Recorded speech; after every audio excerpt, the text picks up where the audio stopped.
Sunbelt Conference football on ESPN+. Today, it's a regular season finale with a possible bowl invite on the line for the Texas State Bobcats as they host the South Alabama Jaguars. Will the Bobcats go bowling for a third straight year, or will the Jags spoil Texas State's postseason hopes and end their season prematurely? We'll find out coming up next. Good afternoon and welcome inside UFCU Stadium alongside Keith Moreland. I'm Brant Freeman. We hope you and yours enjoy your Thanksgiving holiday. Nothing beats meaningful football this time of year, and for the Bobcats, this game means everything. It does. It means extra workouts. It means going bowling for the third consecutive year. And the last part is it means these seniors on senior day walk out with a victory. Well, both teams playing very well. Going into the regular season finale, they've each won 2 straight, and the common theme has been solid defensive play. Yeah, they've done a really nice job defensively. Just look at the points per game allowed in the last 4 ball games. Both teams are doing much better. And because of that, in the last 2, both of them are 2-0, and they've played their best football here in the last third of the season, and it's about stopping the run and limiting turnovers.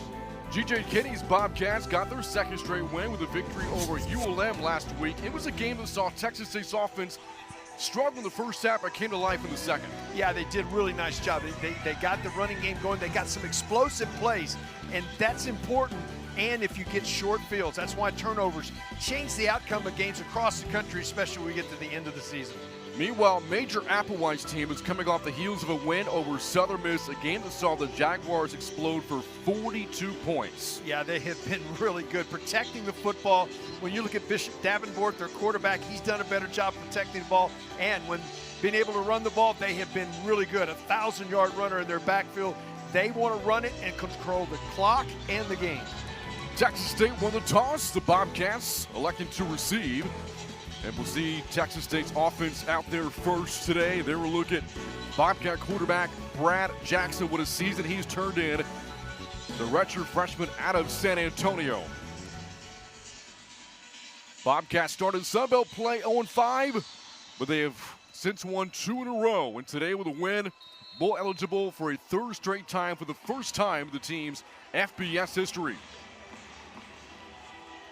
Hamilton DeBoyan kicks off for the Jags, and this game is underway. This kick will be taken out. And Jalen Jenkins fakes handing it off, and he'll run across the 25 and tackled right around the 30-yard line. That's where the Bobcats will start. And we talked about Brad Jackson, tremendous numbers this season through his first 11 starts. Yeah, he's just been outstanding. He's done a great job protecting the football, using his feet when he needs to. There was a flag right at the 25-yard line on that return. We see what the call is going to be, holding against the Bobcats.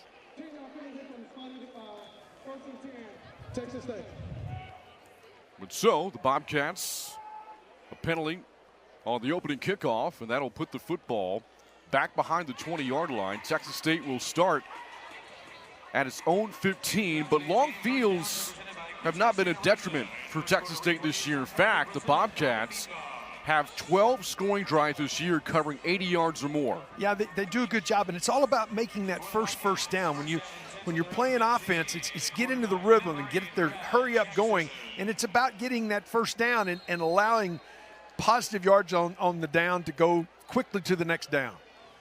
The Bobcats have scored an opening drive touchdown 5 times this year. Jackson back to pass, completes to Chris Dawn at the 23 for a gain of 9 on first down. And here they go right back in a hurry up right to the line of scrimmage.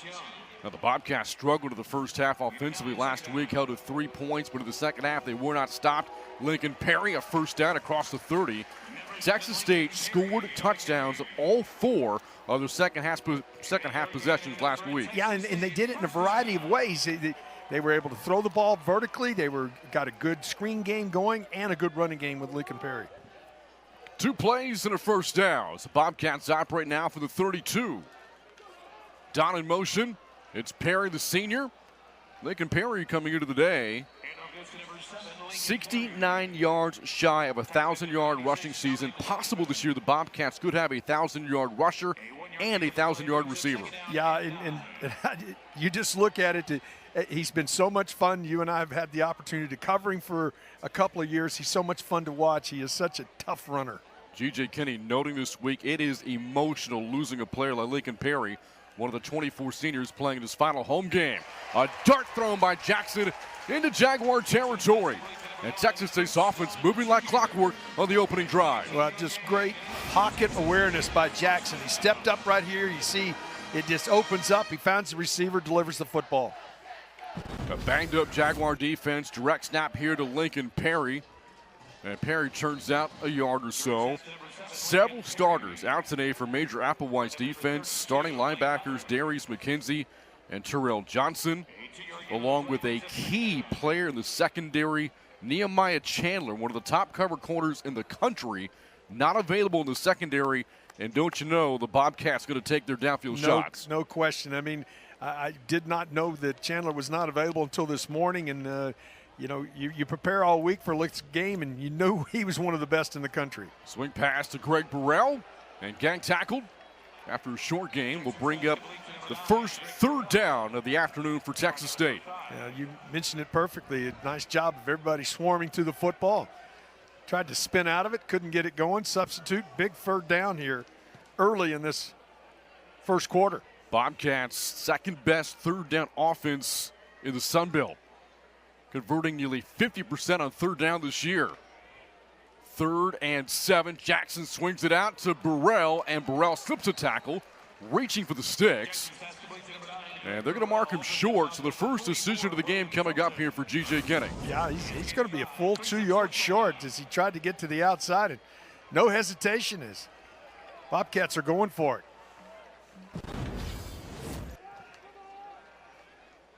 Opening drive of the game for Texas State. Offense stays out there, 4th down and 3. The Jaguars have had a very difficult time this year getting off the field on 4th down. Empty backfield for Jackson. Direct quarterback draw. Jackson, he's got it and then some. Brad Jackson slices inside the 25, and the Bobcats pick up 17 on 4th and 3. Yeah, do a great job. It's a quarterback draw. You described it perfectly. Great lead block out in front. Tight end, the H-back comes in motion, gets a great block on the outside, seals the corner. Jackson, 9th in the country in total offense. One of the top dual-threat quarterbacks in the country. Had 300 yards of total offense, 4 touchdowns last week against the Warhawks. It is Burrell looking for a hole and gobbled up at the 19-yard line. 4 yards, brings up 2nd and 6. Good opening drive with the pace of it. 4th down conversion. And you can see right at the line of scrimmage, ready to go, substituting in and out, but right there, going quickly. Drive has already consumed more than 4 minutes. Started back at their own 15, following a special teams penalty, and now the Bobcats in the red zone.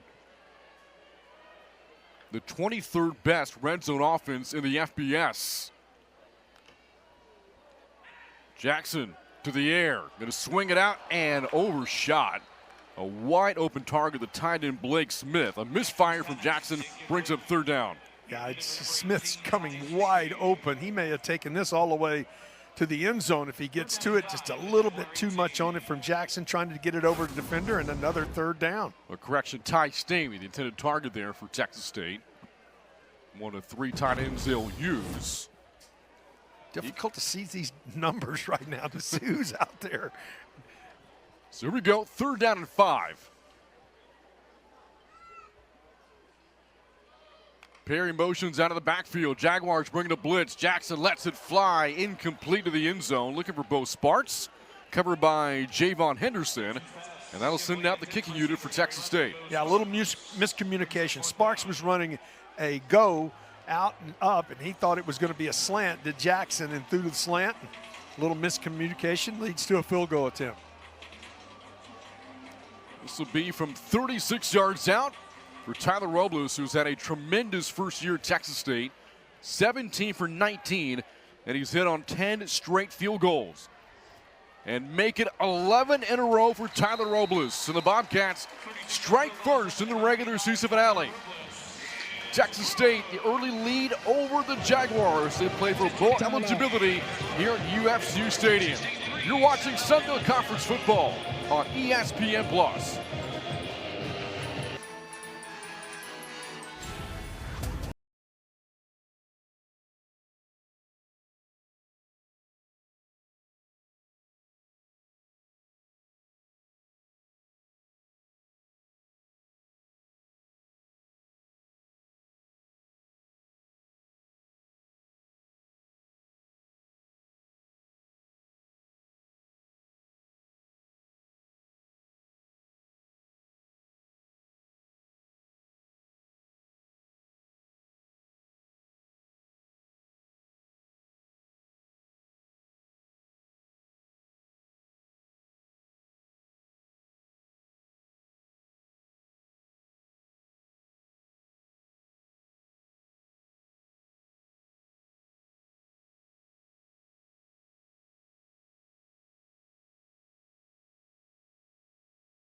Texas State scoring in the opening drive. A field goal from Tyler Robles says the Bobcats on top 3-0.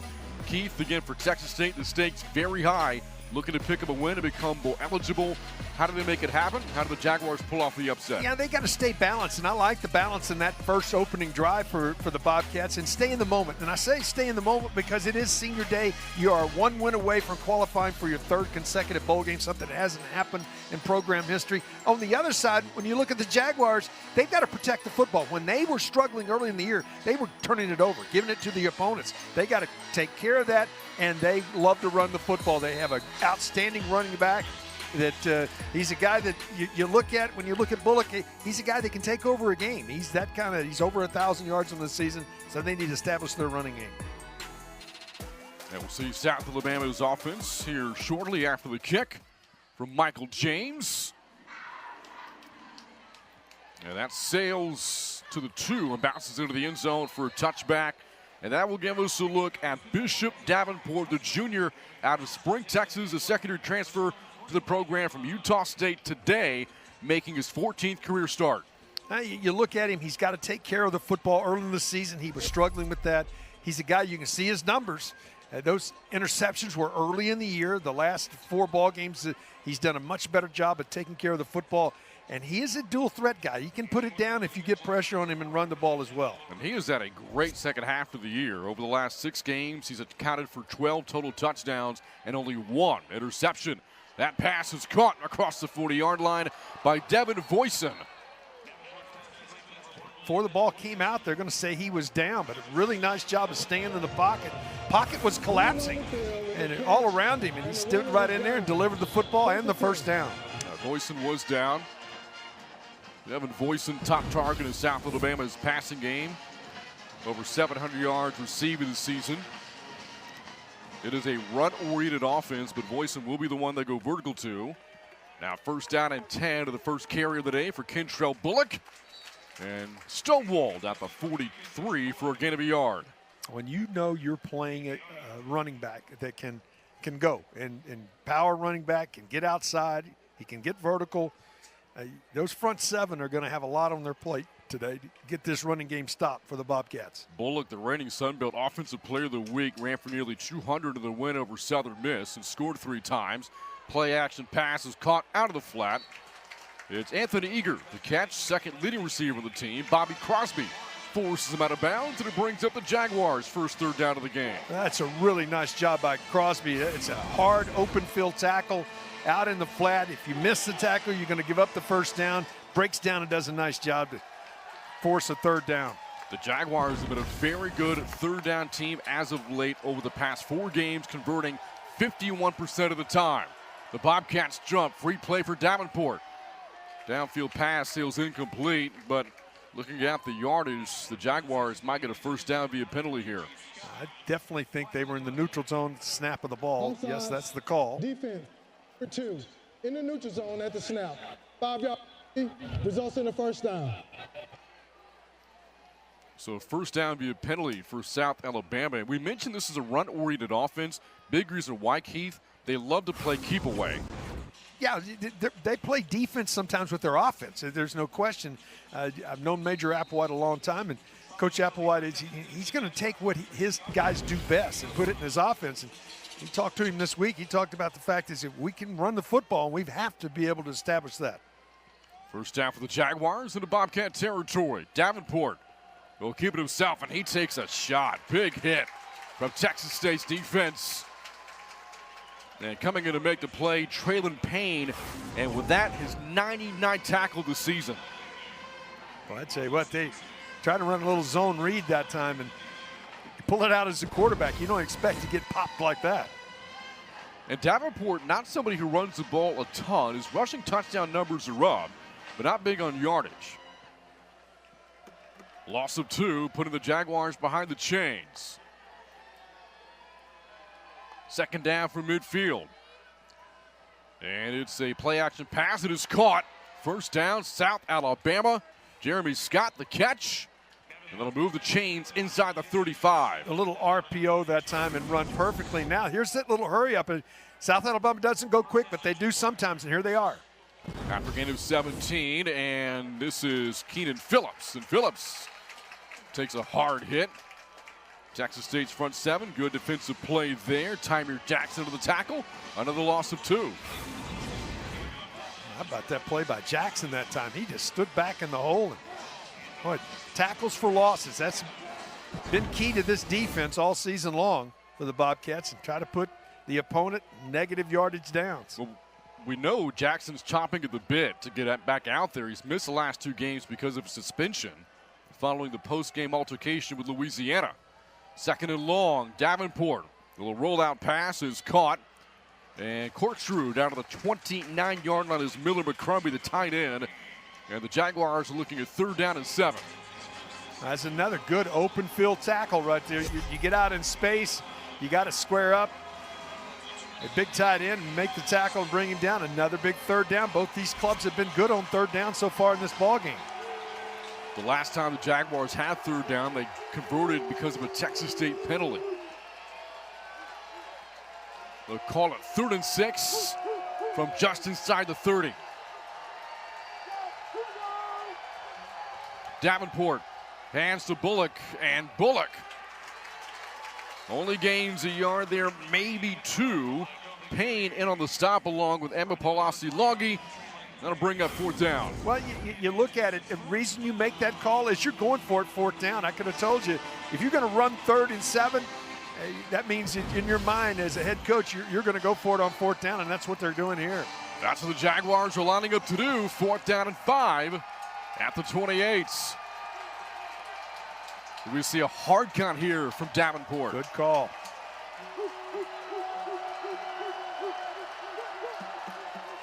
They'll run the play. Davenport going through progressions. Flag is in, and Davenport is dropped back at the 32. We'll check the penalty.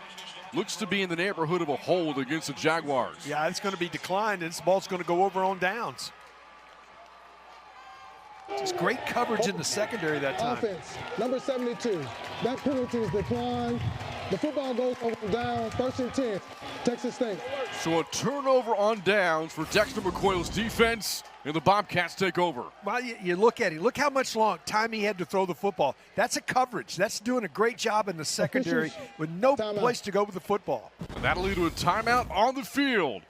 Texas State coming back out on offense after the defense gets a stop on 4th down, leading the Jaguars here in the first 3-0 on ESPN+.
What a job Landon Keppel has done. First year as offensive coordinator for Texas State the last 2 years. Matt Leftwich was the OC, doing great jobs now in Lubbock with Texas Tech. But you look at the season this offense has pieced together. They've been arguably the top offense in the Sun Belt. No, I don't think there's a question. I don't think you can make. There's an argument that anybody's really close. Now, there are some things that at times they've struggled with, but you just look at those numbers. Overall, for 11 ball games, they have not struggled. And this offense back in the field, second series of the day after the defense gets a stop and 4th down. Brad Jackson go to work, second series of the day. Jackson back to pass, well protected, taking a downfield shot, got Chris Dawn, and Dawn the catch. Inside the 25 he goes, and a first down near the red zone. What an outstanding job by the offensive line. Look how much time Jackson has. Surveyed the field and finds his receiver open, lays it up. That's when you don't want to overthrow him, so you make sure that your receiver, he's so open to come back and get the football. Again, the Jaguars secondary banged up, missing a big piece today as Perry takes this one inside the 20 to the 19-yard line. On a gain of a couple, that last passing play going for 48 yards. Jackson to Chris Dawn. You take a guy that's one of the best cover corners in the business in the college game and take him out of out of your defense, it makes it very difficult to overcome. And you can see open right there, completed 48 yards. Second down and 8. Texas State has been one of the more explosive offenses in the country this year. Jackson takes off, and Brad Jackson for the 14th time this year, a rushing touchdown. And Texas State increases the lead to 9-0 over the Jaguars. Just really good read on the zone read, and then gets to the outside. Great blocking downfield, folks. It just is so important to see that blocking. Now watch these guys man up. They get on each guy. He cuts back to the inside, makes one guy miss, and it leads to the end zone.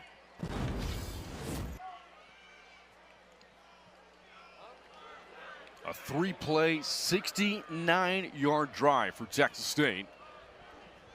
In the end zone for the first time this afternoon. Point after makes it 10-0. Bobcats on top. A team playing with its backs against the wall. Then they have the lead over the Jaguars early, 10-0. Under 5 minutes to go here in the first quarter. Back after this from UFCU Stadium.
freshman from San Antonio, Brad Jackson, on a 3-play drive. Starts it off 48 yards down the field. Chris Evans, and then really nice blocking downfield, makes one great move. Boy, I tell you what, 3 plays, 68 yards right down the field. Put it in the end zone now. A 10-0 ball game. Brad Jackson has really had an outstanding campaign here in 2025. Already 5 of 7 passing of the game. It has accounted for 118 yards of total offense, and we're barely 10 minutes in. At that time of year, the product out of San Antonio, Reagan. G.J. Kennedy has talked so highly about his quarterback all year long, just budding with confidence coming into the season.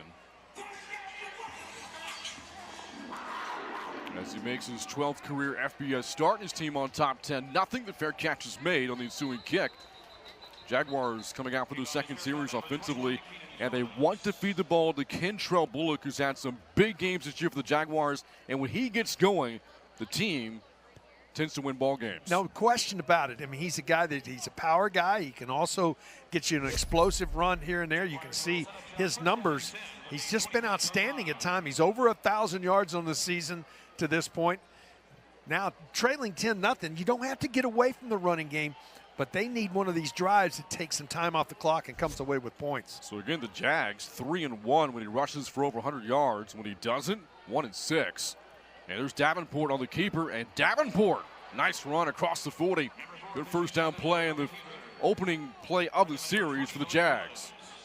Well, just a really nice zone read. They took away, you know, when they take away Bullock, and everybody was going after Bullock, and he pulls it out.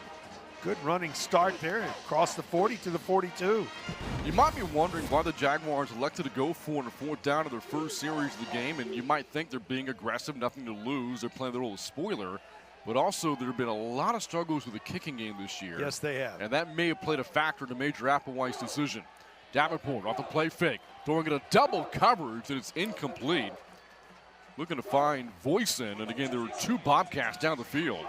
Now there was max protection. Only 2 Jaguars owned the route. Both of them were deep routes, and so they were trying to get something vertical there. Max protection to give Davenport time, but nowhere to go with the football. And after first incomplete pass of the day for Bishop Davenport, and of course his head coach, Major Applewhite, a great quarterback in his own playing days, back in the late 90s at the University of Texas.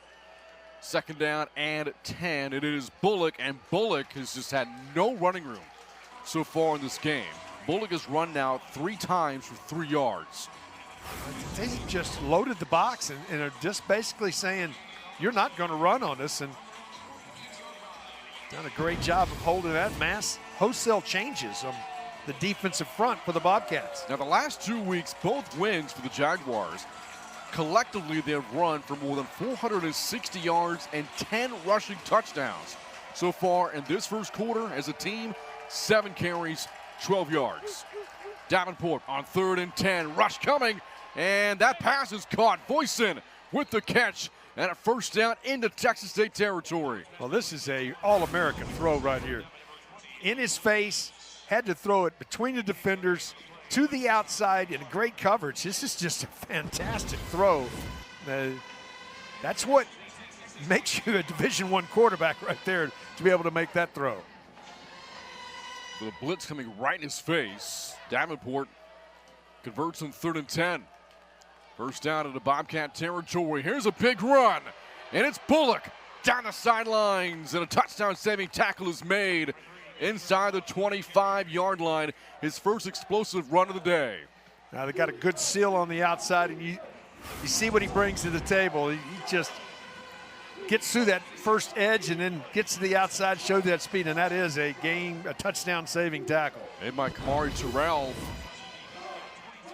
For Bullock, that's a 26-yard gallop. 1st down and 10 for the 22. Play fake, Davenport shot in the end zone, and it's over the head of the target, Jeremy Scott. 2nd down coming up for South Alabama. Throw a little bit to the outside. I mean, Scott was, you know, he had us half a step, but throw was out of bounds basically, and it didn't have a chance to go get it. You got to keep that ball in bounds and give your receiver an opportunity to go get it. Jaguars are playing for their first ever win in San Marcos and for their first 3-game winning streak since 2022. Down 10-0, but on the move at the Texas State 22. Bullock going to flip it back on the reverse. Anthony Eager, he's got blocks. Eager cutting inside the 10 and close to the goal line and marked down to the 1. Really well designed on the play and had the entire momentum of the defense going one direction, flip it around on the little reverse, going quickly to the line of scrimmage here. His quarterback Davenport serving as a blocker on that play.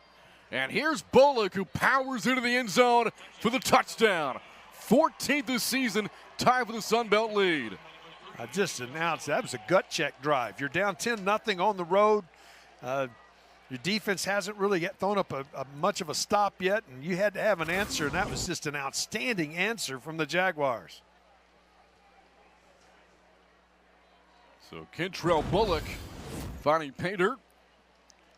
First score of the day for the Jaguars. Caps off an 8-play, 75-yard drive. Davis Little on for the point after. And it is 10-7. Nice response for the Jaguars after the Texas State scoring drive. Yeah, they did that. And again, how about the balance in the drive? I mean, they get a big third down conversion on an outstanding pass from Davenport, and then all of a sudden you've kept him in check, That's what great running backs do, though, Brent. You keep them in check, and all of a sudden they break one, and it sort of sets the tone, and Jaguars come right down and answer. By the way, Kentrell Bullock coming into the day 63 yards shy, breaking the single-season record for rushing yards in team history. Went over 1,000 for the season last week in the win over the Golden Eagles, and ripped off a big 26-yard run on that series. I'm going to go out on a limb and say he's going to get that today. I think so, too. I think he's going to get that today. We are about to see the Jaguars defense take the field here, and you'll notice that Christopher Wallace, one of the top players in the secondary, usually wears the number 0. Wallace, the third leading tackler of the defense. Today, he's wearing the honorary number 5. It goes from player to player, from game to game, in honor of Anthony Mostella, a running back of the program back in his early days. Mostella passed away tragically in a traffic accident in 2010, and they have honored his legacy by wearing his former number 5. Last week, it was Devin Boyson that wore that number for the Jags. And that kick into the end zone, Jenkins will take it out 5 yards deep, and Jenkins will not reach the 15-yard line. Trying to make something happen in the return game, but that's one maybe you should fair catch and bring it out to the 25. And there you see Christopher Wallace wearing the number 5 for the Jaguars. The secondary without Nehemiah Chandler today. And if you recall, in the last series for Texas State, the Bobcats went after the secondary. Chris Dawn got free for a 48-yard pass. Well, the rhythm for the Bobcat offense has been very good so far. See if they can get it going again here.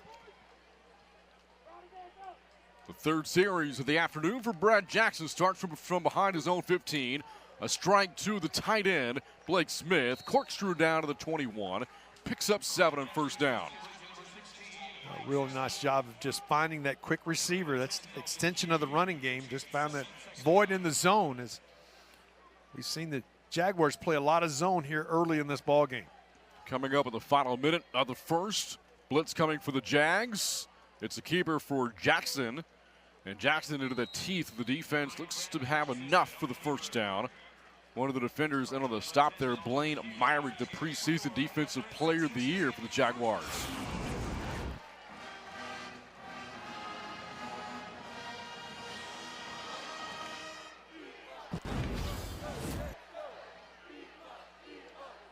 Each team now 7 first downs in the first quarter.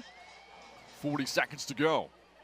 Jackson was zone 25. It's Greg Burrell. And Burrell's won the ball well the past couple of weeks. Stopped after a gain of 4. And what could be the final play of the first quarter. Burrell is really good. He's got a little bit different style. He's a little more patient than Lincoln Perry. Perry is more just get it and go hard. And Burrell is a little more patient as a runner. I'm surprised they're running another snap here before the end of the quarter. Under 10 seconds. And Jackson will get a snap off. He'll keep it himself. And Jackson breaks free. Jackson across the 40. Tackled by Wallace. And a first down to the 43-yard line. The first quarter. Timeout. But what a start for Brad Jackson, Texas State's redshirt freshman quarterback. Has engineered 2 scoring drives and his offense on the move again, leading the Jaguars 10-7 heading into the second.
(10-7), Texas State on top as we start the second quarter. We were singing the praises of Bobcat offensive coordinator Landon Keppel, the job he's done. Well, it helps when you have a great young quarterback like Brad Jackson, arguably one of the top freshman quarterbacks in the country, third in the nation in pass efficiency among freshman signal callers. He's just been outstanding all year long, and a little different style because he has the ability to throw the ball and run the ball.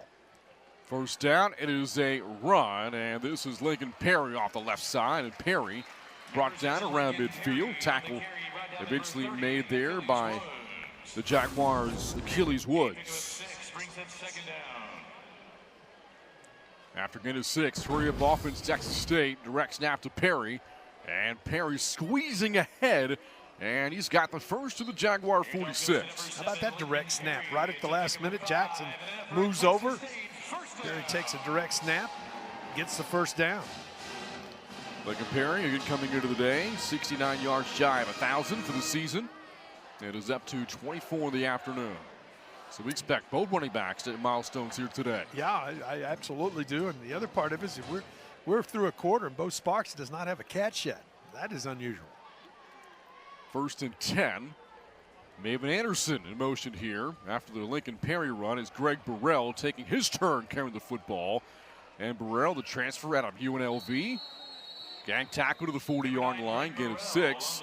Something we've seen Texas State successfully do today offensively, constantly staying ahead of the chains. First down makes you make third downs. There's no question.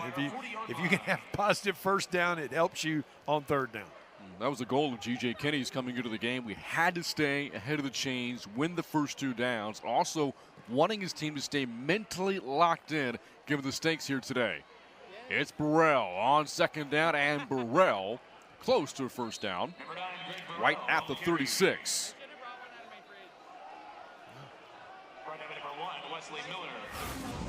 Going quickly right to the line of scrimmage. It's about 6 inches short of the first down. It's a handoff to Burrell, and Burrell breaking free. Burrell breaks a couple of tackles before being spilled over the 29. Player down for the Jaguars. Defense already down some bodies. And that'll lead to a timeout here at UFCU Stadium. 13 minutes to go in the second. Texas State on top 10-7 over South Alabama. You're watching Sun Belt Conference football on ESPN+.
(10-7), Texas State playing for a bowl bid on top over the Jaguars early in the second. This is a very historic game here at UFCU Stadium. It is Texas State's final game, regular season game, as members of the Sun Belt Conference. This time next year, they'll be in the Pac-12.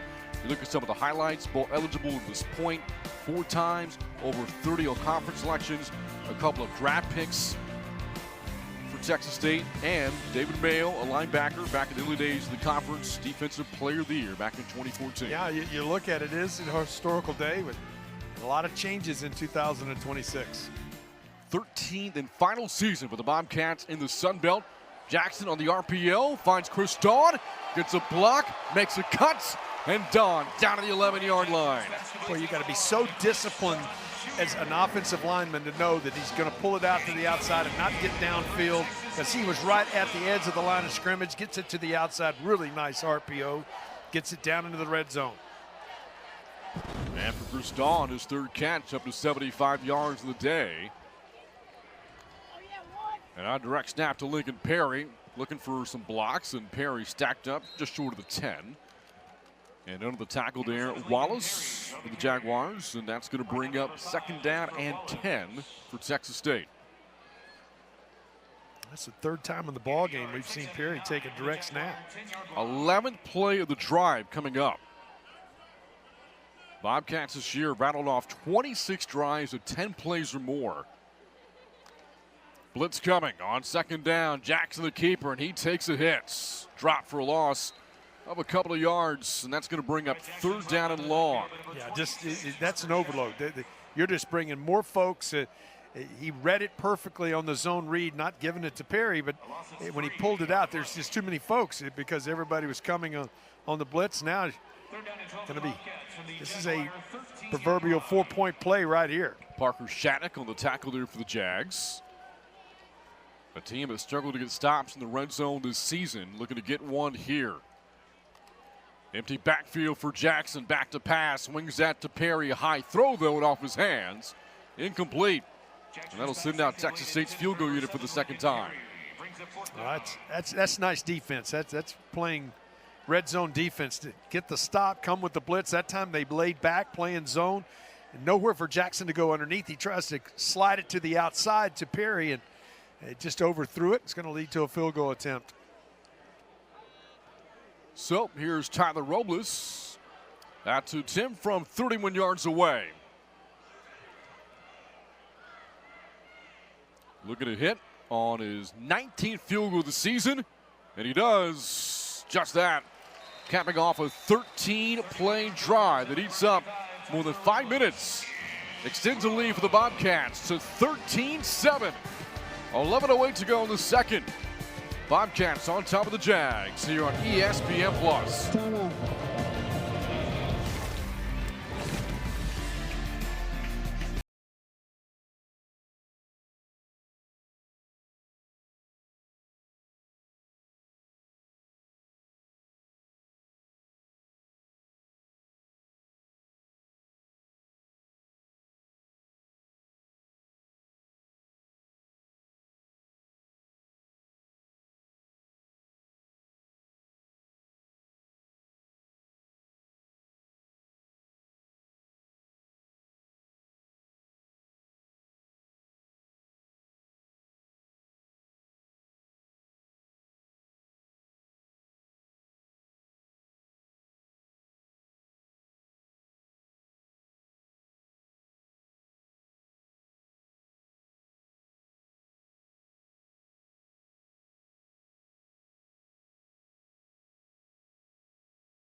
For late November football, meaningful football at that. If you're Texas State playing for bowl eligibility here today, 75 degrees on this November afternoon. Windy, about 17 miles an hour. Texas State on top, 13-7 over the Jaguars. South Alabama coached by Major Applewhite, who had a tremendous playing career, Keith. You know all about it at the University of Texas. I've known Major for nearly 30 years. He is a unique individual that really works hard at what he tries to do. And as a quarterback, as a player, he was that way. And he's done that as a head coach and an assistant coach. He's been a lot of different places.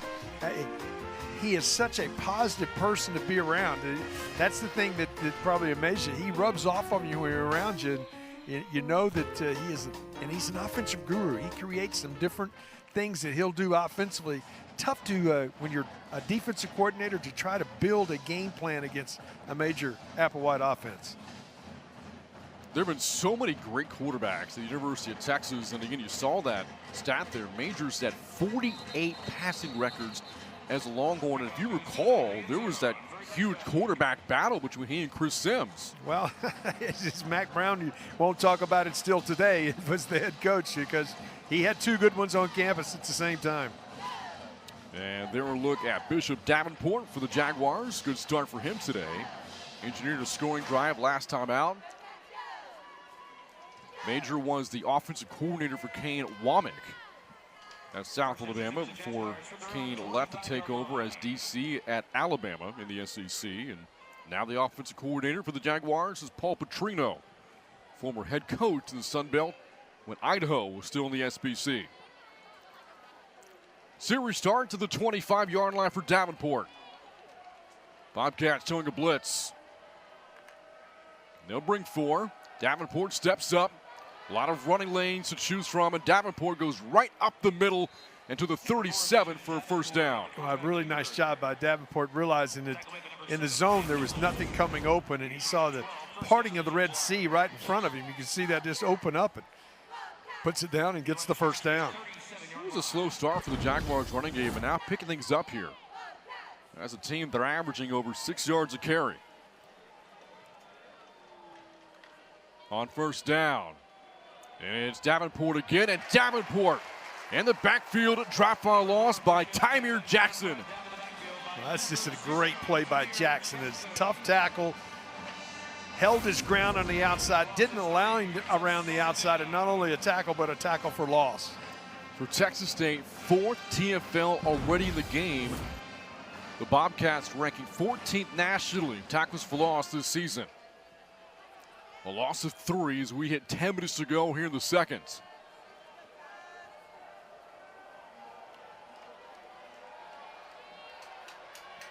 Empty backfield for Davenport. Throws a middle screen. It's caught and to the 40-yard line. That's going to be it on the catch made by the tight end Breck Long. The Jaguars now looking at 3rd and 7. Well, that's a great job of staying at home for Bobby Crosby right there. Good tackle, reading it, came up, made the play, 3rd down. Jaguars with 3rd down today, 1 of 2.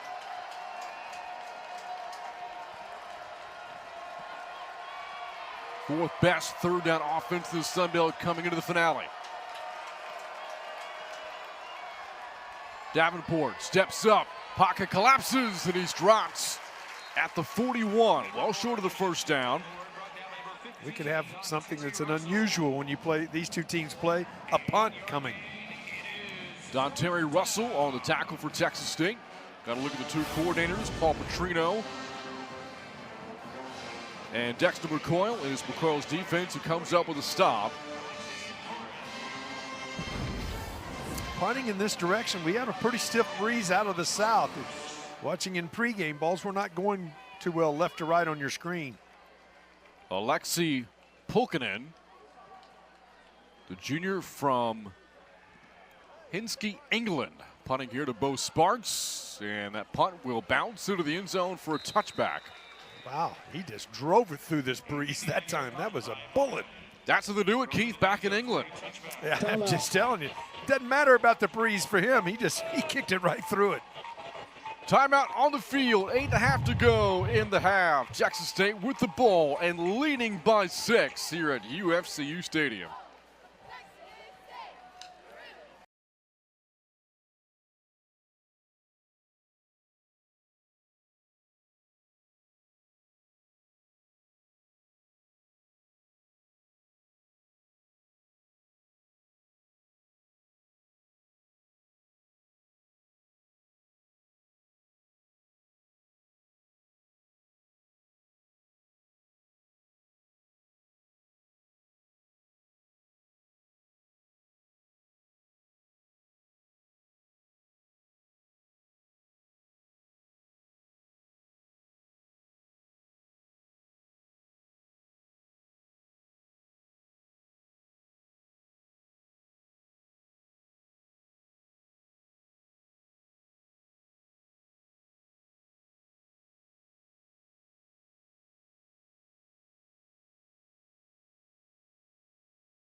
He has told us that this offense is defined by its ability to hit the home run, the big explosive plays, and the Bobcats have made a habit of that this year. 16 plays of 50 yards or more leads the country. Lo and behold, earlier today, a 48-yard play to Chris Dawn, leading to a touchdown. It's just hard to play defense when all of a sudden you stop them, and look up, they move half of the football field in one play. 13-7, Bobcat lead. 8.5 to go here in the second quarter. Starting for the 20, Jackson swings it out to Perry and got pushed to the bounds by Javon Henderson. Short gain and first down will bring up second and long. I got to give this defense some credit. They have taken Bo Sparks out of this game plan so far. Now the offense has moved the ball well for the Bobcats, but he's one of the integral parts of this offense. Well, Sparks, top 10 of the country, catches and yards this season. Last week becoming the second Bobcat player ever to hit a 1,000-yard season. But a shutout here in the first half so far. It's Perry, and stops short of the 25-yard line. Got gobbled up by Nathan Jennings, and it's third down for Texas State. Yeah, Jennings does a nice job at his defensive tackle position that time. Slides to the outside, gets Perry before he really starts going. All of a sudden, an interesting third down. Bobcats 1 of 4 on third down today. We keep talking about Bo Sparks. Lined up at the bottom of the screen here on 3rd and 6. Here's Jackson back to pass. Surveys, steps up and dragged down, trying to stretch for the first down. He's well short at the 25-yard line. And the Jaguars forced the first 3 down of the day for Texas State.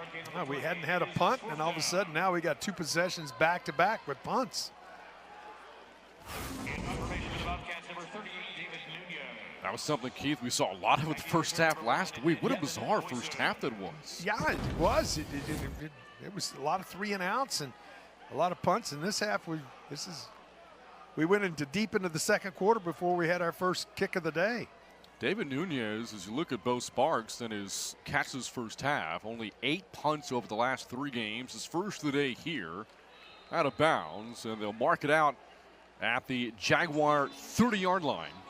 Well, that was a line drive punt. Didn't get much of the breeze, but a great angled kick. So no chance for a return. Jaguars get an opportunity with the football here late in the second quarter with a chance to take it down and take the lead. You think about the ideal scenario for the Jaguars. They get the ball to start the third quarter. This can be a time-consuming offense. If they can run out some clock, put up some points, they get the ball again to start the second half. Little back-to-backs.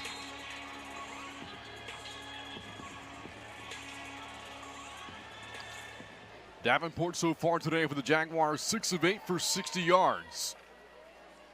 And here's a big run, and it's Bullock charging to the 40-yard line and picks up 10. A great block up front. They did a nice job on a seal, double team, and got a great seam. Linebacker had moved with the motion and get the first down. Davenport not in the game right now for the Jaguars. This is Jared Hollins, and Hollins flips it out to the tight end Trent Thomas. Thomas for a few yards. So Davenport not out there right now for South Alabama. Second down. Beg your pardon, they ruled the pass incomplete. So Hollins has only appeared in 3 games this season. That was only his 6th passing attempt of the year. And you kind of wonder what's going on with Bishop Davenport. I didn't see an injury on the last possession, but Hollins getting an opportunity right here. He's on the sidelines with his helmet on.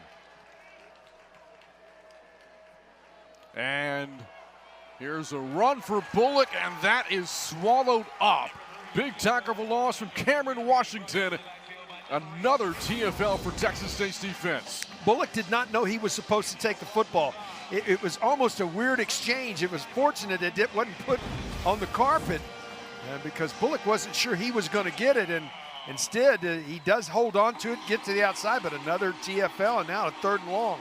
Yeah, that awkward exchange took that entire playoff schedule. Yeah, it did. 3rd and 15 for Jared Hollins.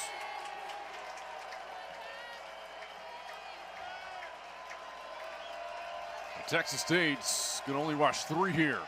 Hollins harassed, steps up, and Hollins sacks back at the 30-yard line.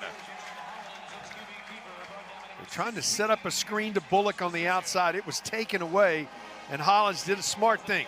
I mean, sometimes young quarterbacks, they even though the play's supposed to go there, if it's covered, they throw it anyway. He could not go to the screen, and then once that forced him to put it down, the pursuit got to him, and a 3 and out. That's Terrence Cooks on the sack for Texas State, 6th leading tackler on the team. Transferred to the program this year from TCU, who's come on really strong towards the second half of the season. Pulkinen punts it away to Bo Sparks, who can be very dangerous as a return man. With that ball sails to the bounds. And with under 5 minutes to go in the half, the Bobcats will take over at their own 30-yard line. Wow, we had offenses going up and down the field. The Texas State 30 plays from scrimmage, 214 yards. And on the other side, you look at the Jaguars, they'd run 25 plays for 130 yards. So they were going up and down the field. Now the last 3 possessions have led to punts. Well, again, Keith, I'm curious about the development here with Bishop Davenport. Is it maybe a case of Major Applewhite just wanting to see what Hollins can do under live fire? Yeah, it could be. We'll see how it plays out. Big possession here. You got 4:40, plenty of time left on the clock, but you'd love to get some points with this win at your back. Of course, Jaguars are starting to think a little bit about next season today as well. This is their final game of the year, no matter what happens, as Jackson steps up and rips off a pass to Dawn, and the catch is had a big first half for Texas State, nearing 100 yards already in the game. Yeah, he has been outstanding. He knows he's going to take a blow across the middle. As a receiver, you got to just catch the ball and hold on, because somebody's going to hit you and hit you hard. In fact, with that catch, Dawn over 100 for the 5th time this year. Been a career year for Dawn in catches and yards. On first down is Lincoln Perry. Burrows forward to the 45 for a gain of a couple of yards. A player whose career is winding down, and what a career has been. Former Sun Belt Freshman of the Year at Arkansas State, and 3 memorable seasons at Texas State. Yeah, he's such a fun player to watch play, and the way he runs and the enthusiasm he has for playing the game. Under 4 minutes to go in the half, 6-point lead Texas State. It's Perry again, and Perry looking for that big first run of the day, and maybe this is it. Inside the 45 to the 43, moves the chains. He just runs with such energy. I mean, I hate to use the term, but he runs angry when he has the ball in his hands. He's not an angry guy. He's a sweet guy, but he does run like he is angry. It's like he's mad at the turf. Yes. Last carry good for 12 for Lincoln Perry. And is now 18 yards shy of a 1,000-yard season. First down for the Jags, 43. Jackson back to pass, well protected. Heaving it deep for Sparks, and just overshot him. Incomplete on what would have been his first catch of the day. Oh boy, he ran an excellent route. And sometimes quarterbacks will tell you, I'd rather sometimes throw into the breeze than with the breeze at my back, because when I put air underneath it, the ball has a tendency to carry, and that just carried 2 yards too far right there. They caught the safety Wesley Miller in man-to-man coverage. Miller was a game-time decision coming into the day. Again, this is a banged-up Jaguars defense, missing 3 starters. And both Miller and Mike Harris game-time decisions coming in. Second down and 10. And it's Jackson to the keeper, and Jackson squeezing ahead to the 39 maybe. Third down coming up for Texas State with inside of 3 minutes to go in the quarter. 3-yard gain brings up 3rd down.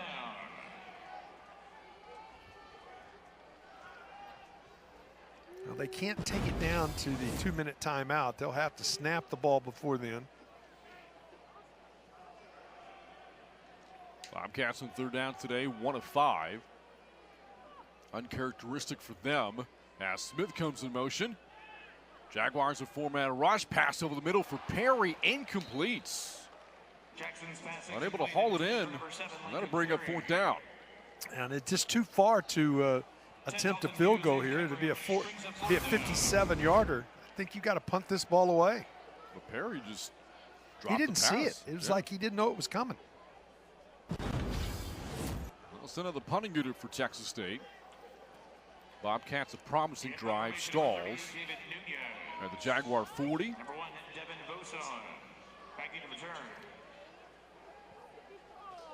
And now Nunez looking to pin the Bobcats back deep. And the fair catch is made to the 6-yard line by Devin Voisin. 33-yard punt by number 38, David Nunez is fair caught at the 7-yard line by number 1. Well, both teams with all 3 of the timeouts plus the 2-minute timeout. So if you're on the offensive side here, Brant, you're in a dilemma. Do you try to go ahead and move the ball here and see if you can get into scoring range? But if you have incomplete passes, all of a sudden it could be a short field for the Bobcats. So it's one of those, I think you run it on this first down play for me and get to the 2-minute timeout and see how you do on that first down. Now we do see Davenport back into the game for the Jaguars. Gave up the 1 series to Jared Hollins. Quarterback number 4, Bishop Davenport. And on first down for the 8s, it is a long handoff to Keenan Phillips. And Phillips dumps at around the 10. And that might take us to the 2-minute timeout. Yeah, I don't think either team's going to take a timeout here. And that'll lead to the 2-minute pause here at UFCU Stadium. Texas State playing for bowl eligibility and for a 3rd straight win, holding the lead over the Jags late in the first half. 13-7 Bobcats, 2 to go until halftime.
To go in the first half here from San Marcos. Bobcats holding a 6-point lead over the Jaguars, trying to attain bowl eligibility. Coming up at the half, a lot coming up for you here on ESPN Plus. We'll take a look around the Sun Belt Conference, the weekly award winners, and the Week 14 scoreboard. A lot of notable games happening in the SBC in the final weekend of the season. College football playoff rankings and brackets.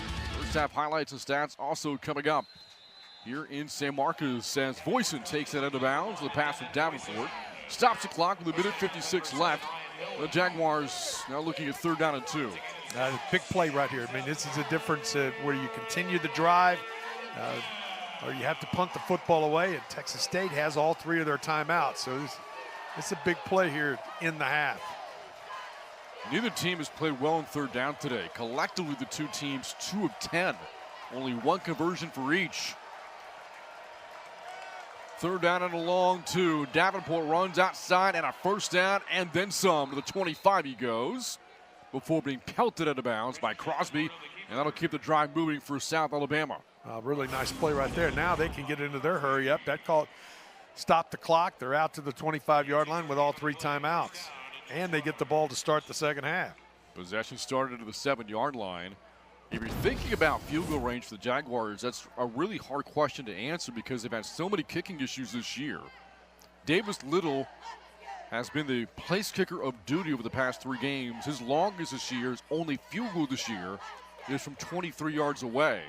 Davenport harassed, gets out of a sack, but not a second. It's Khalil Alexander. There's a flag back at the Jaguars sideline of the 18. We'll check the penalty.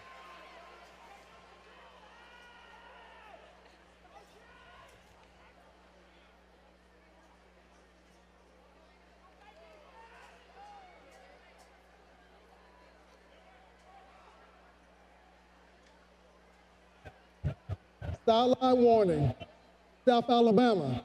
Timeout, Texas State. First time out of the first half, 30 seconds.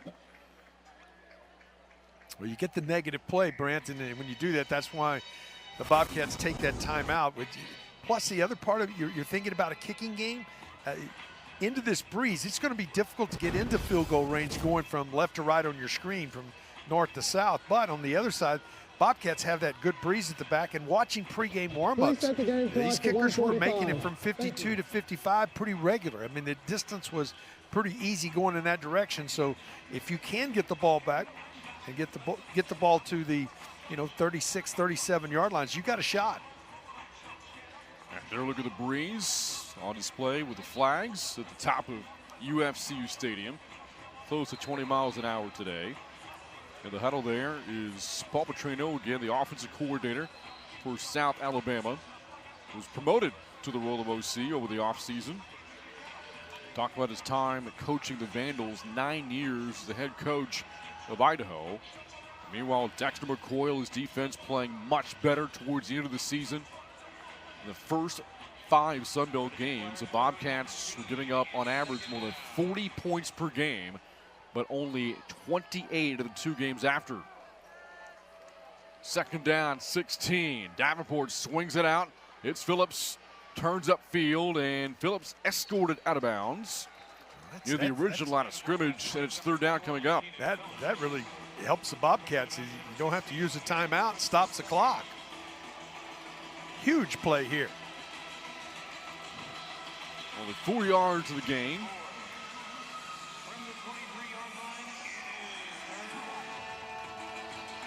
Final 99 seconds of the first half.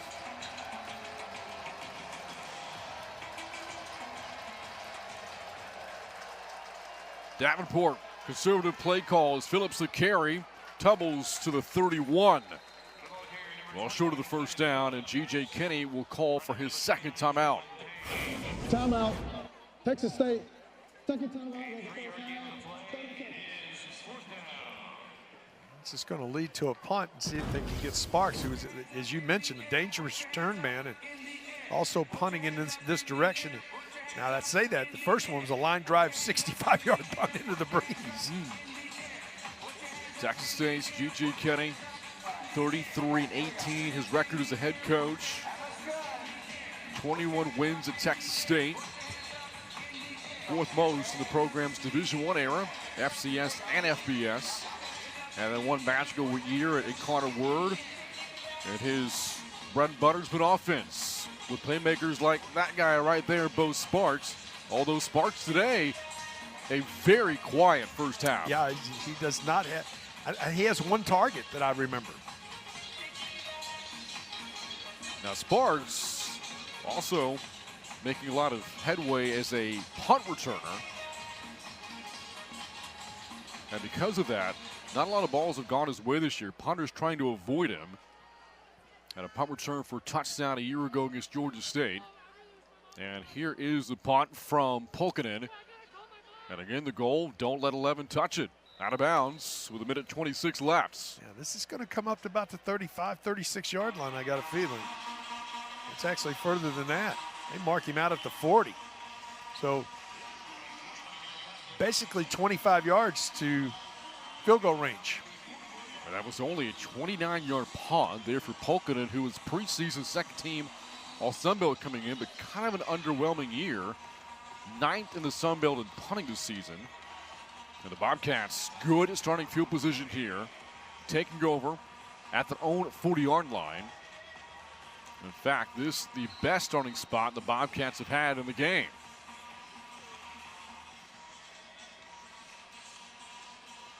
One timeout left with 1:26 to go. Jaguars bringing a blitz. Jackson steps up. That blitz got picked up. Dawn was wide open down the sidelines, and Dawn bolts out of bounds at the Jaguar 32. Well, they're in field goal range right now. It's just a great job by Jackson and a great job by the offensive line for Texas State of picking up that blitz. Gain of 28 yards. Dawn 134 yards receiving in the first half. Jackson setting up a screen for Perry. Makes the catch this time. Perry cutting up the middle. Inside the 10. Perry inside the 5. And Perry all the way to the end zone for the touchdown.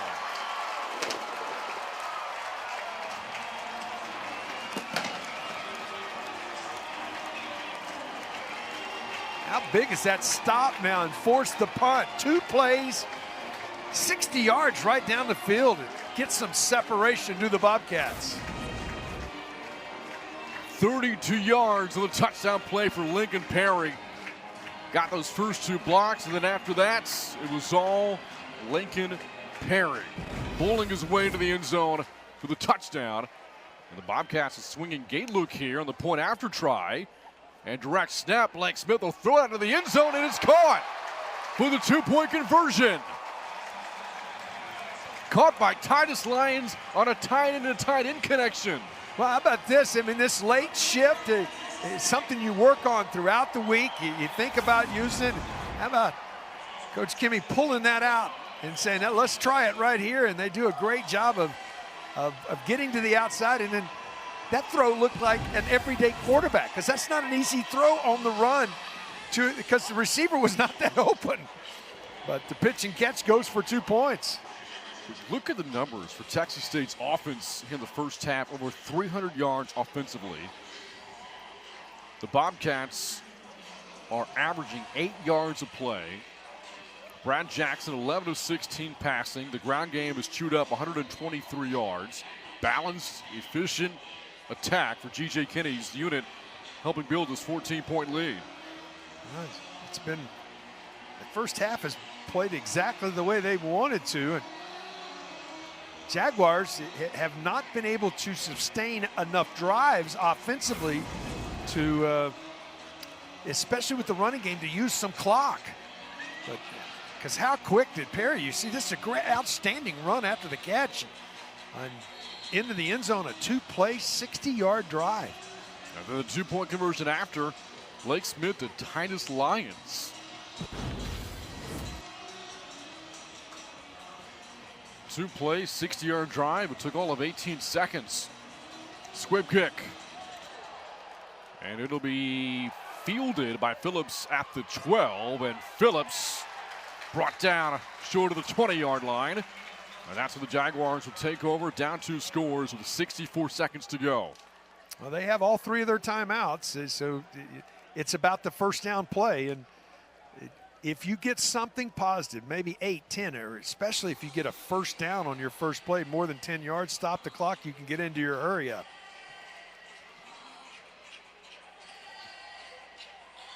Bishop Davenport, completion percentage is high, 8 of 10, but not a lot of downfield shots. Just 68 yards passing in the first half. Been a fairly conservative offensive approach for the Jaguars in the first 2 quarters. From their own 15, Davenport steps up, slings that complete. And out at the 24 is Trent Thomas, just his 3rd catch of the year. And that's good for 6. Gets it started, keeps the clock, stops the clock. 1 minute left. Jaguars have all 3 timeouts to go. Given the wind of the kicking situation, it feels like touchdown or bust on this series. Davenport, downfield shot for Voisin. It was wide open. And Voisin the catch to the sidelines. He's got it at the 48. Running on the field is a catch at the sideline.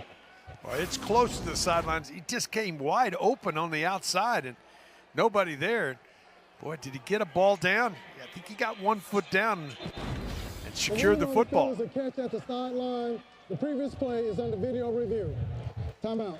I think they were going to take a look at this.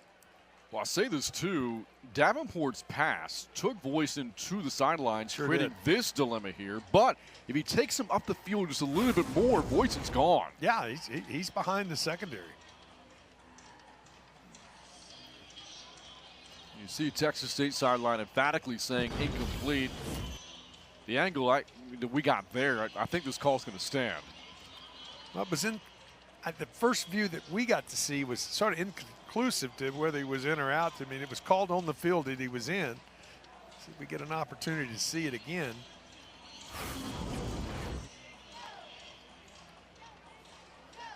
Ball was in his hands. Was that left foot inbounds? Is he coming down? Would be the question.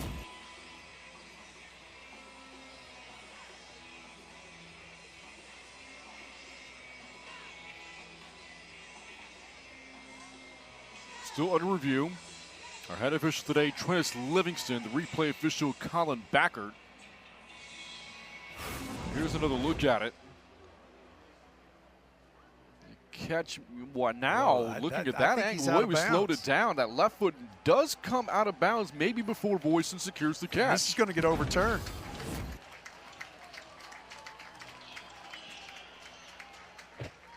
After video review, it's an incomplete pass.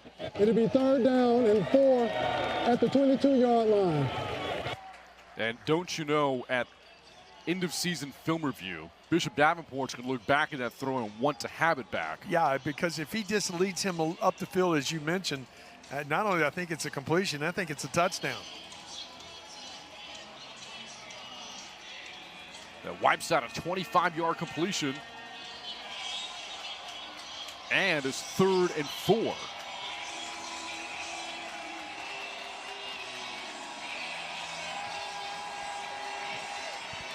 You see the LSF on the bumper of the helmets for the Jaguars? The creed that Coach Applewhite wants his team to live by: loyal, strong, and faithful. 3rd down. Davenport tripped up and didn't get it. Tackle from behind. Texas State will take their final timeout because it's going to lead to a punt here. DeVark Woods in the tackle here for Texas State. Timeout, Texas State. This is a 3rd and final timeout of the first half. 30 seconds. You said it, Keith, with the wind at their backs. 50 seconds ago, they just scored an 18 the drive prior. They feel as if they can add to the lead here. Got to kick into this breeze as well. You got an outstanding return man. So you can't take those timeouts to the second half. So you might as well use them and get your team an opportunity maybe to find a way to. It's almost like you're stealing points if you can find a way to score right here.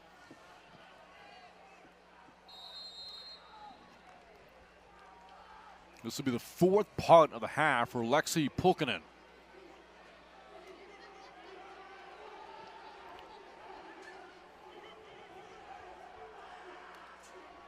And gets it away, line drive punt, Sparks on the run, muffs it, and it's picked up by the Jaguars at the Texas State 39. Now that can happen to you as well, as Sparks tries to make a nice running catch on a line drive type punt and not let it hit the ground, and instead, it was a muff punt recovered by the kicking muff team. punt right here. You can see it right here. Alabama. Now, great starting field position with all 3 of their timeouts and 43 seconds to go. What a change of events. Anthony Zaccaro, the deep snapper, the one who recovers the muff punt for the Jaguars. Well, hustling after getting the ball off to his punter, Pulkkinen. And with that turnover, the first of the half for either team, the Jaguars take over in Bobcat territory. So new life injected now to South Alabama. Davenport going to work at the 39. Back to pass. Davenport steps up. Going through progressions. Now going to take off and run, and Davenport skirts it abound, stops the clock. 36 seconds to go. Nice job in the secondary that time for the Bobcats. There's no place to go with the football. You can see Davenport, he wanted to throw it. He just had to put it down and make something because of the coverage. Got a shot there. Davis Little on the sideline. Again, his only field goal make this year, 23 yards out. That means getting the 5-yard line. Don't know his true range. Second out and short. Davenport back to pass. Over the middle. That ball almost picked into traffic, and it falls incomplete off the hands of Traylon Payne. Well, Davenport forced the issue right there. He is very fortunate this ball's not picked off. You go across the middle late, it is a very difficult place to throw the football, and should have been picked. And in our conversation with Major Applewhite earlier in the week, talking up his quarterback Bishop Davenport and how much he has progressed throughout the year, he said the big reason why he had stopped forcing the ball into coverage. Yeah, that time he did, though. Got away with it, though. 3rd and 3. Jaguars 2-7 on 3rd down. Davenport with a rush coming, and down he goes. Sacked at the 37-yard line. Got to use your timeout, would think at this point. Haven't used it yet. The Jaguars, have not. Game clock winding inside of 10 seconds. You got to get this ball into the end zone, I would think. The offense stays in the field, down 2 seconds to go, and now a timeout called. Well, Timeout. South Alabama. This is the first timeout of the first half. 30 seconds. I think they were going to try to throw a Hail Mary is what Major Applewhite was thinking about. We can't reach with the kicking game, so I want to take it down and make it the last play of the game. But he had to force to take the timeout because when he had some changes offensively of who was coming into the game, it allowed the Bobcats to counter.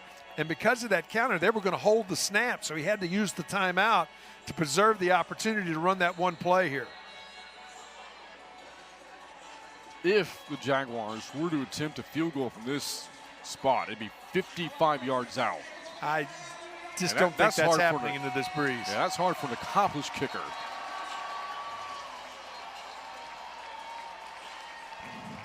And for Texas State, you're going to send every available body you can into the end zone here. Yeah. And don't try to catch it, bat it down. As the next had a defensive secondary coach tell me, if y'all try to catch this, y'all going to run for a while. Up, down some stairs. Knock it down. Final play of the half, barring a defensive penalty. Davenport steps up, heaves it towards the end zone, and that pass batted down right on cue, and that'll end the first half. But there is a penalty marker. There is a penalty. Hold on. Flag back at the 42, half not over yet. Holding. Offense, number 70. That penalty is declined. That's the end of the first half. Timeout. And that hold on Asher Hale does in the first half. And at the break, Texas State on top 21-7. The Bobcats on top by a couple of touchdowns, looking for their 6th win of the year.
South Alabama 21-7 with the Bobcats playing for bowl eligibility. They are halfway there with his 2-touchdown lead.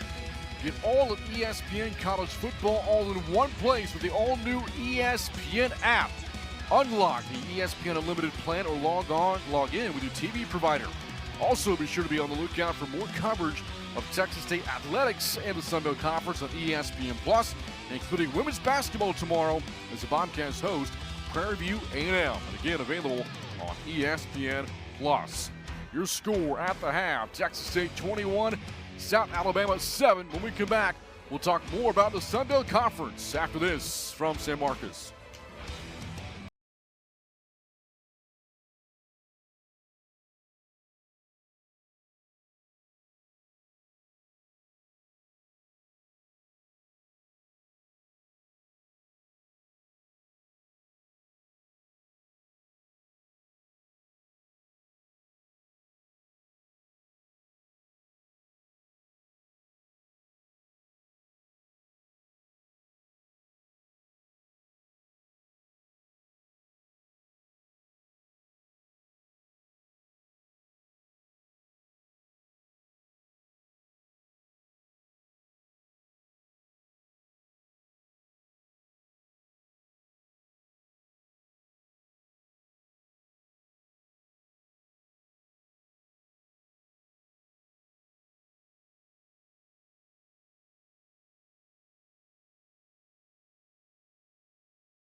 Again, we hope you enjoy your Thanksgiving holiday. It's Thanksgiving week football here in San Marcos. Texas State on top of South Alabama 21-7 here at the half. Let's talk a little bit more about the Sun Belt Conference and the weekly award winners from week 13.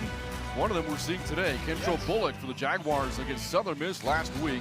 Nearly 200 yards rushing and scored 3 times. Yeah, he's been good and he's been kept in check pretty much in this first half.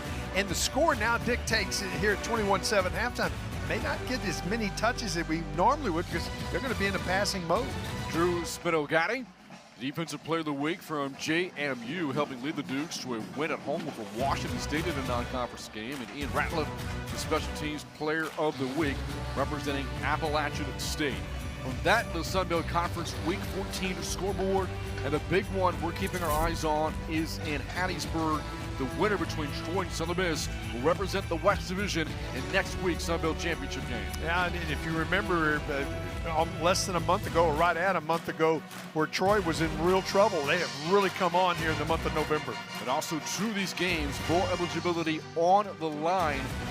Georgia Southern, Marshall, both sitting on 5 wins. Same goes for Arkansas State and Appalachian State, and Louisiana sitting on 5 wins as well. So a lot of scoreboard watching on the Sun Belt Conference here today.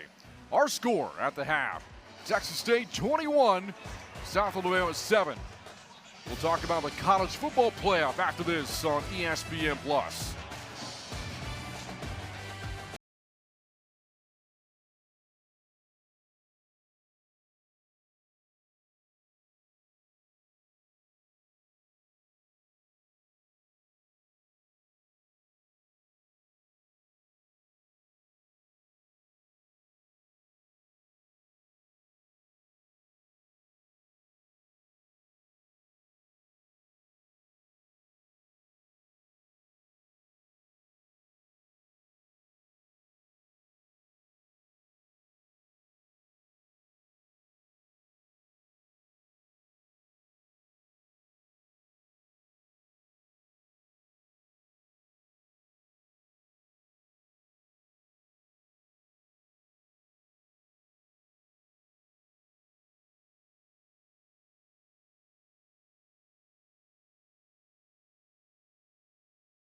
.300 yards of offense. The Bobcats have built a 2-touchdown lead over the Jaguars at the half here at UFCU Stadium. Well, Keith, critical time of year in college football as we look at the updated playoff rankings. All these teams fighting for those 12 spots. A look at the latest top 12 entering the week. Well, Texas Tech, we're pretty sure that they came away with a victory today. Ole Miss has already put themselves, they're finished with their victory over Mississippi State. The one name that probably sitting on the outside looking in is now with Texas beating Texas A&M. What could happen? It's going to boil down to, I think, the LSU-Oklahoma game is a very big game, and obviously Auburn-Alabama tonight is going to be a very important game. But you look at it, and we're not including in those 12 right now a team from the group of 5. And I think there's going to be a team from the group of 5 in that top 12. On that note, a look at the bracket based on the rankings. You'll notice that currently Tulane is that projected group of 5 team representing the American. Yeah, you just look at it, and I think that that's the team that did. North Texas is going to make a bit of beat about that as well. So there's a lot of things can happen. It's the last weekend. That's what college football is all about to me, is being the last weekend, and we're not sure who those 12 that are going to get an opportunity to claim a national title. Our score at the half, Texas State 21, South Alabama 7. A look at the first half highlights and stats after this on ESPN+.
State on top of South Alabama 21-7 as we get you ready for the start of the second half. Welcome back inside the broadcast booth from UFC Stadium alongside Keith Moreland.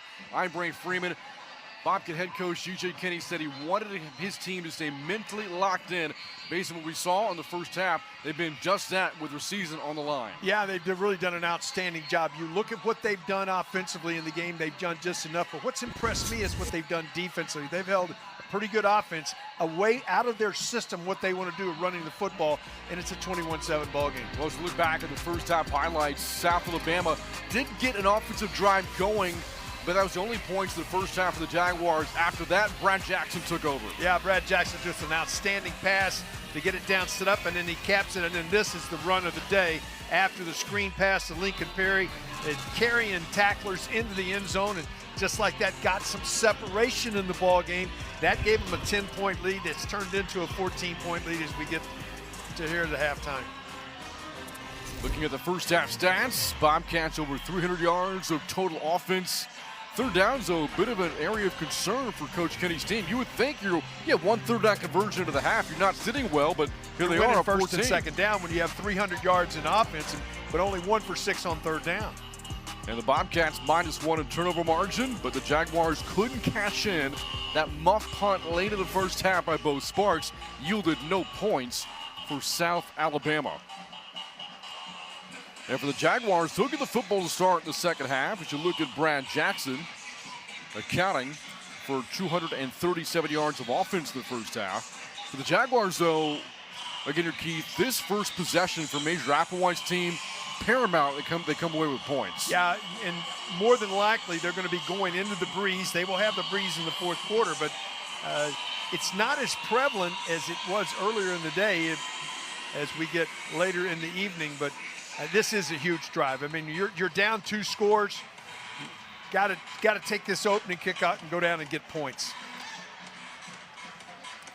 Talked about the big first half for Brad Jackson, for Major's quarterback Bishop Davenport. He accounted for 104 yards of offense in the first half. A lot of conservative throws, though, from Davenport. Didn't throw the ball downfield much. And the one downfield throw that he had was called back because upon review, his receiver, Boyson, was out of bounds. And if he leads him inbounds, that could have been 6.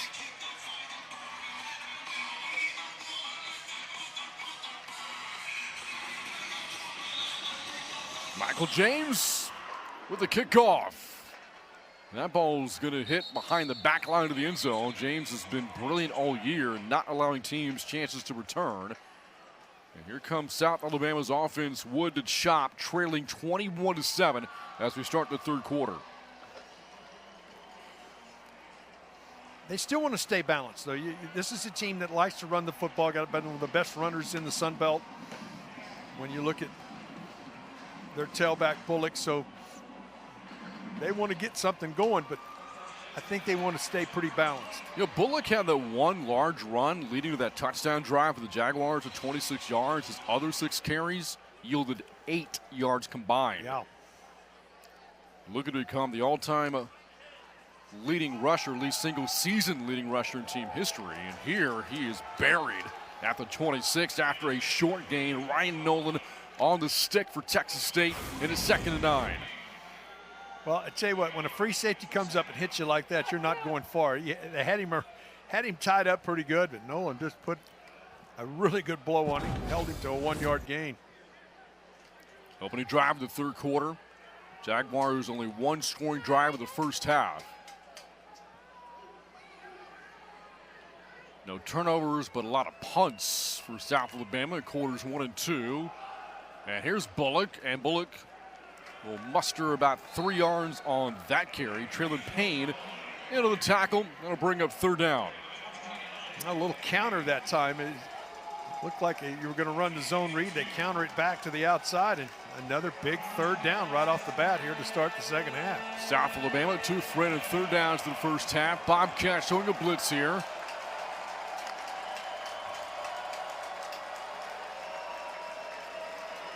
Maybe Paul Petrino, offensive coordinator, calling for a change of the play call here. Play clock under 10 for Davenport. Texas State rushes 4. Davenport fires to the sideline with the flag in. Catch is made by Jeremy Scott, and they're going to mark him short of the first down by about 1 yard. He is a full yard short. There is a penalty on the play in the back end. Holding. Offense, number 68. 10-yard penalty from the previous spot.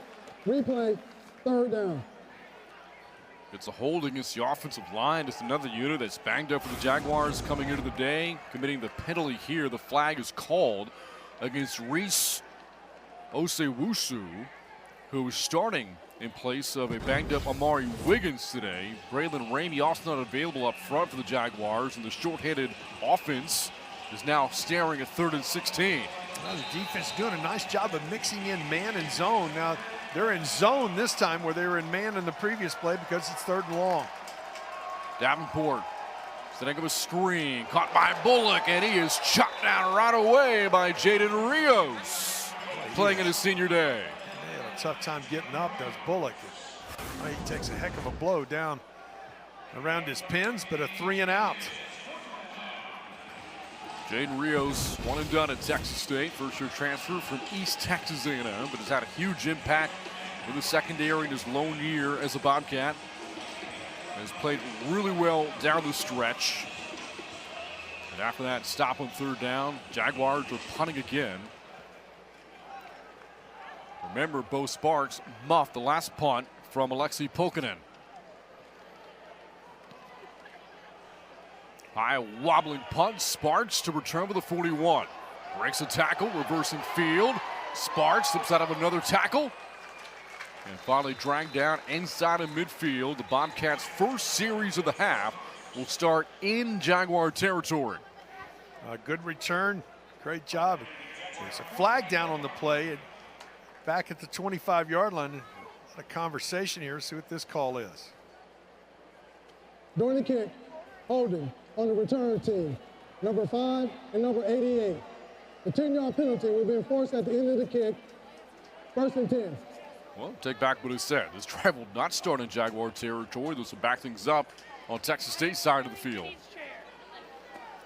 Well, we had a very clean first half, and you and I both looked at each other and said, looked at the board when we were looking at the stats. Only 2 penalties in the first half accepted from either club. This first possession's already had 4. And the holding penalty is going to. We had 2 holds on that. You can only march off. That's right. There's not 30 yards of penalties here, and it's marked back at the 31. But in essence, that winds up being about a 20-yard penalty. Yeah, it absolutely does. Because of the return from Sparks. Brad Jackson's first half, 11 of 16 for $181 and a touchdown. Also ran for a score. To throw in his first play the 3rd quarter, lofting that one deep and well over the head of Chris Dawn. And that'll bring up 2nd down and 10. Dawn does a great job right there. Now the ball's overthrown, but he sees his quarterback in trouble. He comes off of his first route and just gets vertical, and he was there, just couldn't get the connection. Now 2nd and 10, empty backfield for Jackson. Quick swing to Greg Burrell, has some blocks, and Burrell breaking a couple of tackles. And tripped up just short of the 45-yard line by Miller. Good for a 1st down. The backs have been so important in the passing game today. Lincoln Perry scores, and that one gets the 1st down. Nice run after catch. Brad Jackson, 10th nationally in completion percentage, 71% for the year. Hovering around 70% for the day. After that completion to Burrell, hits him again in the flat, and Burrell into Jaguar territory before Myrick makes a tackle. There are flags down, though. 3 flags, in fact, thrown here on this play. I think everybody saw him holding. 3 flags doesn't mean 3 penalties. It just means 3 officials all saw Yeah, it. all 3 different people got an eyeball on it. And look, if there are 3 flags thrown, you're guilty. Yes. Yeah, you. Good point. Holding, offense, number 9. 10-yard penalty from the spot of the foul. Replay, 1st down. It's going to be a spot foul, so it's going to be 1st and 18, Correction. something you don't see Number very 2. often. Yeah, they first called a penalty on Greg Burrell. That'd be really hard to commit a hold on a ball you caught. Yes. So the flag instead, it called against Kylan Evans. And that'll back Texas State up to its 37. And make it 1st and 20. Again, what a debut year for Brad Jackson. Arguably the best freshman quarterback season in team history. Delivers a dart to Dawn. His big day continues. For Dawn, catch number 7 and nearing 150 yards. Yeah, he's just had a fantastic day. What a fantastic year for the redshirt freshman, as you're talking about in Jackson. He looks comfortable. He's in control. He feels very capable of running the ball. He puts it down at the right times. 2nd and 12 after a gain of 8. Jackson on the draw. Brad Jackson takes off. Gallops inside the 40 and then slides. Gives himself up with a 37-yard line. It's good for 17 yards. Well, just sees it right away. It parts like the Red Sea, as I said earlier, in front of him. And he just takes that and takes off and then smart enough to get to the ground. Shortchanged Jackson a few yards there. That was good for 20. And Brad Jackson now up to 76 yards on the day on the ground. Has been a part of an efficient rushing attack for Texas State this year. He and Lincoln Perry and Greg Burrell. And the Bobcats have been one of the top rushing offenses all year in the Sun Belt. And you think about an offense that's going to be a wide open passing game, and they're so efficient in the running game. 7th play of the drive coming up. It's Lincoln Perry's turn to carry the ball. And with the flag in the neighborhood of another hold. And then a flag in the back end of the play as well, flying into secondary, so a lot to sort out here.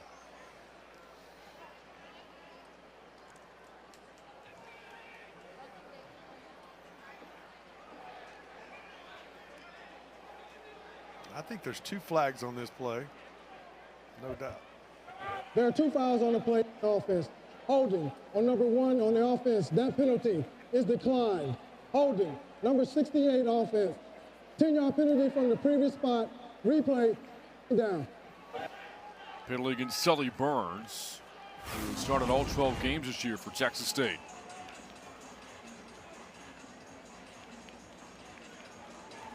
Penalty occurred out of frame there. And a frustrating drive for G.J. Kinney's team. Now, one of those was in the secondary down the field. That's the one that they decline because it's, holding is a spot foul, and they'll take the one at the line of scrimmage that will back them up and make it 2nd and long. If you count the penalty of the punt return, that's 3 flags on the series now for Texas State for 30 yards. Makes it 2nd and 17. Jackson back to work, swings it out to Perry, stumbles a bit, and then taken down inside the 40. Tackle is made by Miller.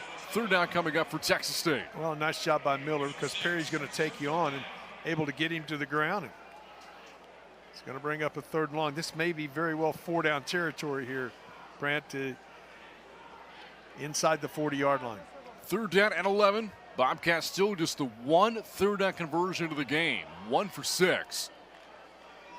Back to pass as Jackson steps up over the middle man, wide open, and it's Dawn again. And Chris Dawn, a 1st down to the Jaguar 24. What a day.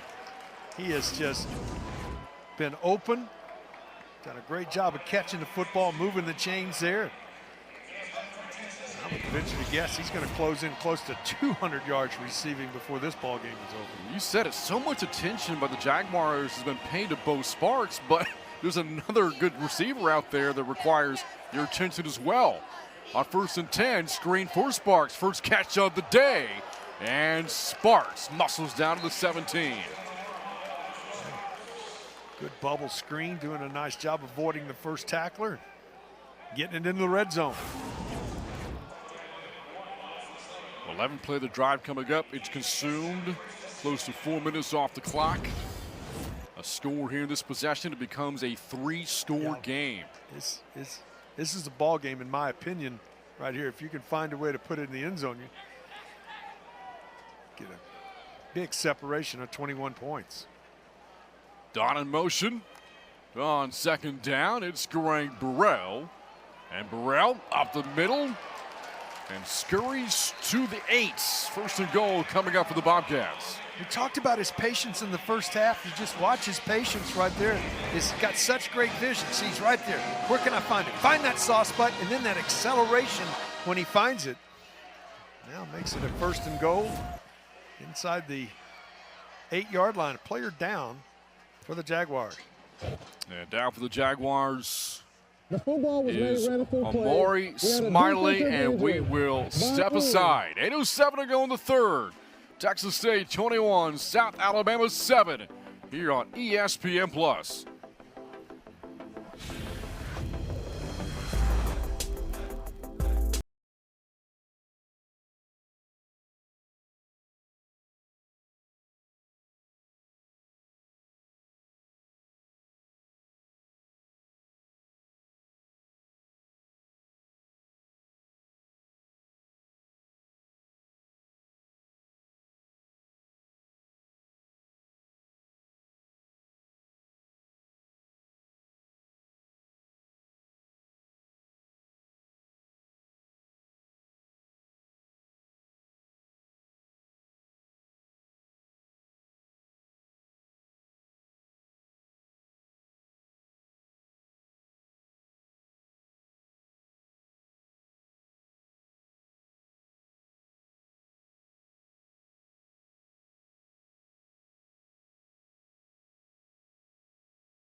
(21-7), Bobcats on top, approaching the halfway point of the third quarter, and Texas State on the doorstep of more. First and goal for the 8 coming up.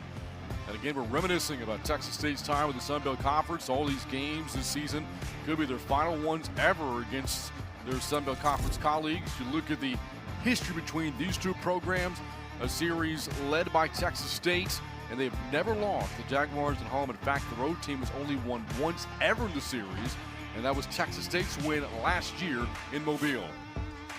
It's been a really good series, these two. And interesting enough, the ball was set for play, and a Jaguar went down on the injury, so that cost the Jaguars one of their timeouts. That may come back and be very important, but they're down to 2 timeouts left in the ballgame. And again, that was Amari Smiley, went out for the Jaguars, led back to the sidelines. Jackson on the quarterback run up the middle, and for the second time today, Brad Jackson into the end zone for a touchdown. Just good, strong running from Jackson. A great kick-out block. And boy, what a drive to go right down the field. And boy, get that separation now. 3-score ball game. Brad Jackson, such a valuable weapon, dual threat quarterback. And to say that just doesn't do him enough justice. He's such a threat. Right. 15th rushing score of the year. He has now broken the tie with Kentrell Bullock for the Sun Belt lead in rushing scores. Both have scored today, but Jackson's done it twice. 28-7, Bobcats on top. A 12-play, 69-yard drive ended by who else? The star, redshirt freshman quarterback from San Antonio, Brad Jackson. And the Bobcats have pulled ahead by 21 over the Jaguars in the regular season finale.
Well, Brad Jackson, the redshirt freshman from San Antonio Reagan High School, has just been outstanding today. Great run here, first touchdown on the ground today, and then he does a great job here. This is a huge play, extend, get down the field right before the half, and then this one caps the previous job for his second rushing touchdown to go along with the passing touchdown. He has just been outstanding, not only today, but all season long for the Bobcats. Brad Jackson is now accounted for 32 touchdowns this season. 32 in 11-plus games. So he's good for about 3 scores a game. And trying to lead his team to the postseason again. Bobcats, with a win today, would become bowl eligible for a 3rd straight time that has never happened in their 14-year FBS history.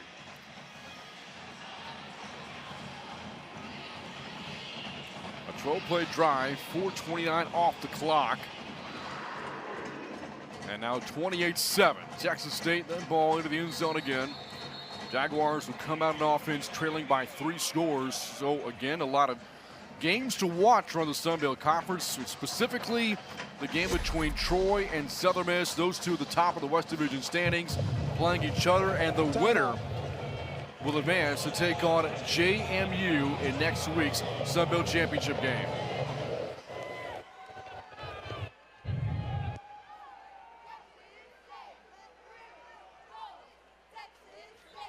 And we'll step aside.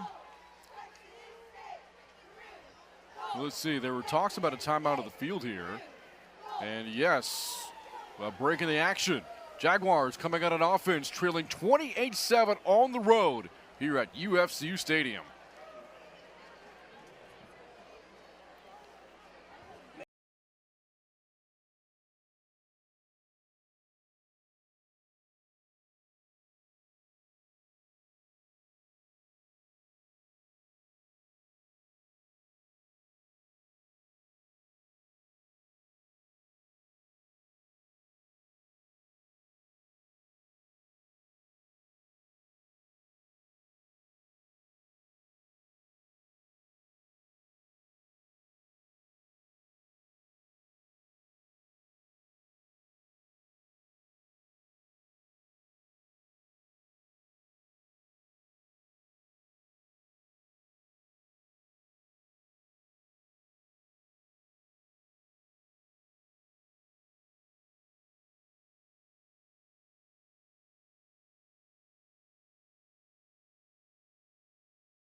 Three touchdown lead, Texas State. 8 minutes and change to go in the third. 28-7. All Bobcats here in the regular season finale. Bishop Davenport and the Jaguars go to work at their own 25. And here's a run for Phillips, who bangs his way to the 30, make it the 31 at a gain of 6. So we were talking about the West Division race, and it's come down to the final Saturday in the Sun Belt. The winner between Troy and Southern Miss will go to next week's championship game in Harrisonburg. At the half, Troy leads that game 14-3. Now the Golden Eagles won their first 5 Sun Belt games. They are 5-0, but these two teams here spoiled the Golden Eagles' hopes for winning the West. Texas State with a win in Hattiesburg 2 weeks ago, and the Jaguars beat them last week in Mobile. That pass caught for a first down that'll extend the drive out to the 36-yard line. A really nice blocking up front that time. Had plenty of time to survey the field. Was looking vertical, then just did a nice job at Davenport of checking that ball down and getting the first down. And Trent Thomas, the Jaguar tight end, a couple of catches on the day. Now hitting 7 minutes to go in the third quarter. And it's Phillips on the run. It's been a tough day for Kentrell Bullock. Haven't seen him on this series for the Jaguars. Remember, coming into the day, he was 63 yards shy of setting the single-season rushing record of South Alabama. He's sitting on 38 right now. He's 25 more yards. Yeah, I was pretty sure that he would get the ball pretty regular. They would like to be able to run the football. This defensive line has done an outstanding job of taking that away from the Jaguars. Standing on the sidelines now for the Jags. Davenport on 2nd down and 8. Little inside receiver sweep to Eager, and Eager out of bounds at the 42. 3rd down medium here for the Jaguars, coming up with 6 to go in the third. Yeah, I did a nice job feathering that to the sideline. Sideline's not going to miss many tackles, and make sure he got it to the outside. You hate to think here with 6 minutes to go in the third quarter that this is 4-down territory, but this is a huge 3rd down, not only defensively but offensively for South Alabama. You know, the Jaguars are such a run-first team, not built to come from behind. And because of that, you feel like every possession they have from here on out, they need to score. 3rd and 5. Davenport well protected. Rips a pass over the middle, caught by Eager, and a first down to the Texas State 46. Texas State playing zone that time, backed off. They sent 2 vertical routes with a 3 receiver side concept, and short one came off underneath it. Pitch and catch got the first down into Bobcat territory. Other Sun Belt scores to keep an eye on. 2 games featuring 4 teams fighting for bowl eligibility. Only 2 will get it in those 2 games. Essentially bowl elimination games. As Davenport being rushed as he throws. That pass picked by Rios. Jaden Rios on the return. Down the sidelines. And the Bobcats have their first turnover of the day. Just a great rush, and the rush forced the issue into could not get anything on the throw because of the rush. Nice job of coming off of the route and making the pick, and then a good return to go with it. Bobby Crosby absolutely laid out Bishop Davenport, and the pass rush leading to the turnover. You know, Coach Kenny talks about complementary football, and it's not just between one side of the ball to the other. It can be with just that one side of the ball. The complement being your pass rush complements your secondary and vice versa. That's exactly right. I mean, they've got to work in unison. If you've got great coverage and you have no pass rush, you're still going to be difficult to slow down an offense. If you have, must have been a penalty flag on this play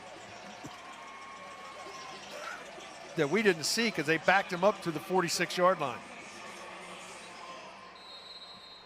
Well, Les is saying Rio stepped out earlier. I did not see a flag, so they're marking it to the 46.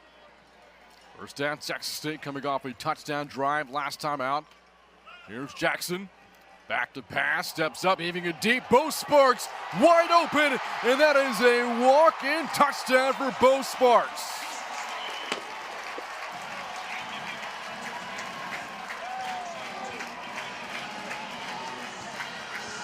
Not many touches today, Brant, as you talked about, but a really nice double move and just came open, and a perfectly thrown ball by Brad Jackson on the outside to a wide open Sparks, who takes it into the end zone. You may hold him in check, but you're not going to stop Bo Sparks. That is a 50-yard touchdown for the Bobcats. Should be about 55 there officially. False start was called. And the Bobcats will try the point after again. Offense, number 70. 5 penalty, retry.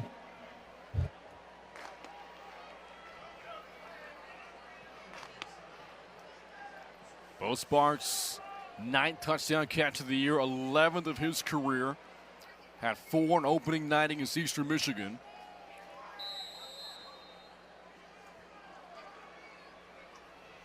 That catch was just his second of the day, but good for a 50-yard touchdown. And here's Robles for the point after. And that kick is good. And the Bobcats are pulling away. Under 5 to go in the third quarter. 35-7 Texas State. Nice job setting the pocket, and just, like I said, a double move on the outside. He broke free, and sometimes as a quarterback, that's the toughest throw to make, and so you got a guy that wide open. Jackson laid it up perfectly. Sparks puts it away. Like you said, only his second catch of the day into the end zone, and Bobcats now with some separation. They're starting to feel bowl eligibility here on senior day. And that is the second touchdown pass of the day for Brad Jackson. Accounted for 4 touchdowns last week for the Bobcats, 4 again here this afternoon. His stock continues to rise as the regular season winds down. 35-7 Texas State. 443 yards of total offense right now. Now kick into the end zone for a touchback. So the Bobcats are about 20 minutes away from clinching bowl eligibility for a 3rd straight year. Meanwhile, for the Jaguars, this season will go down as a losing campaign, their first since 2021, ending a streak of 3 straight years making a bowl game.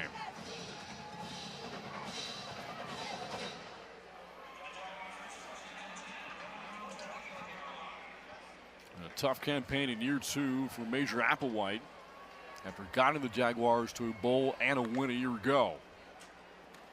First down play here, strung to the outside. And Voisin will take that out to the 28 for a gain of 3.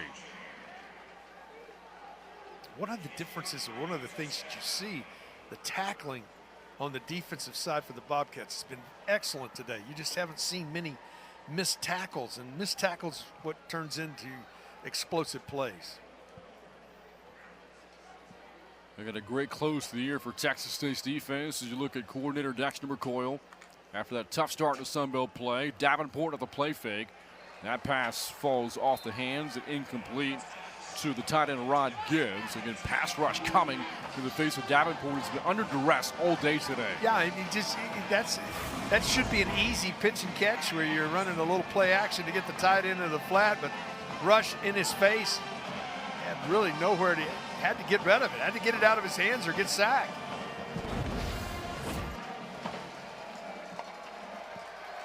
Third down and 7 for South Alabama. Jaguars 3 of 10 on 3rd down. Have to reach at 35 to keep the drive going and avoid another 3-and-out. Davenport over the middle and incomplete. Looking for Voisin. Trying to squeeze that into a tight window in the zone coverage. 4th down coming up. Yeah, it was zone coverage and just a little high. Couldn't come down with it. 3-and-out. This defense has really stepped up here in the last 2 quarters. Been outstanding here in this 3rd quarter. So far, the Jaguars looking at this 3rd quarter have not accumulated much offensively. And here's the punt from Pulkinen, and Sparks a fair catch at the 30-yard line. The Jaguars in the second half, 41 yards of offense, Texas State 139.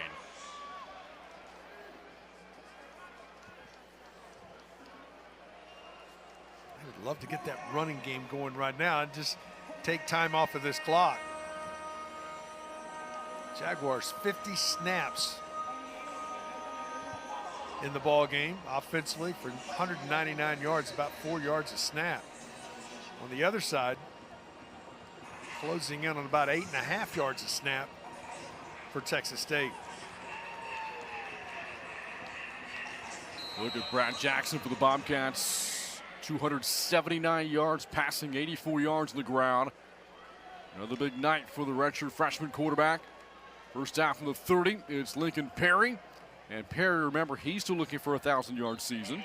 Up to the 34 after a gain of 4 yards. There's a Jaguar down here. Officials.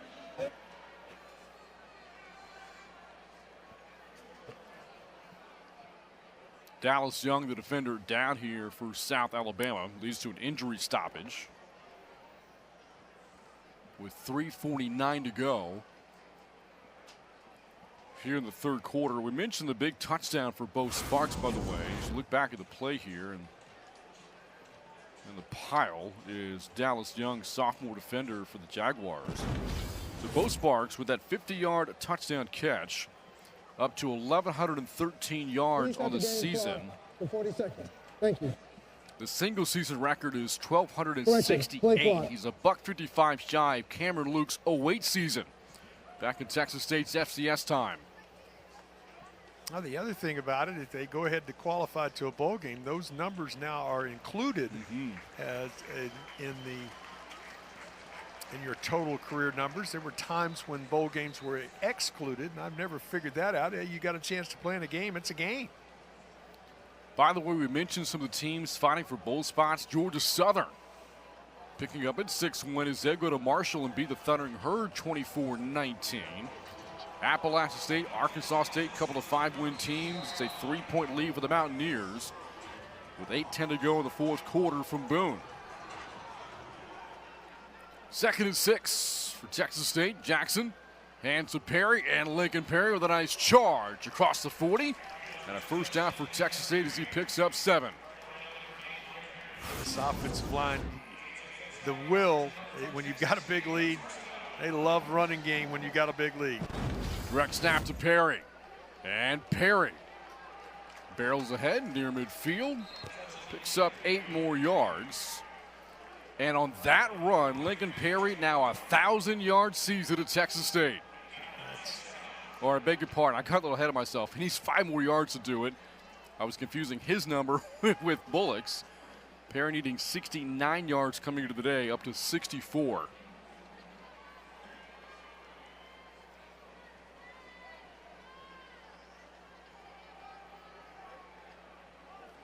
All kinds of records being shattered this year by Texas State. And what's been another brilliant offensive season with this program. Here's Perry. And Perry up to the 45. And with that, we can say it. Lincoln Perry, 1,000 yards for the season. 1,000 yards rushing, 6 yards on that play. He's had a great career here. Overcome some real adversity as well. Jackson, screen pass for Sparks. And Sparks wrapped up right away by Miller. At the Jaguar 45, no gain as we hit 2 minutes to go in the third.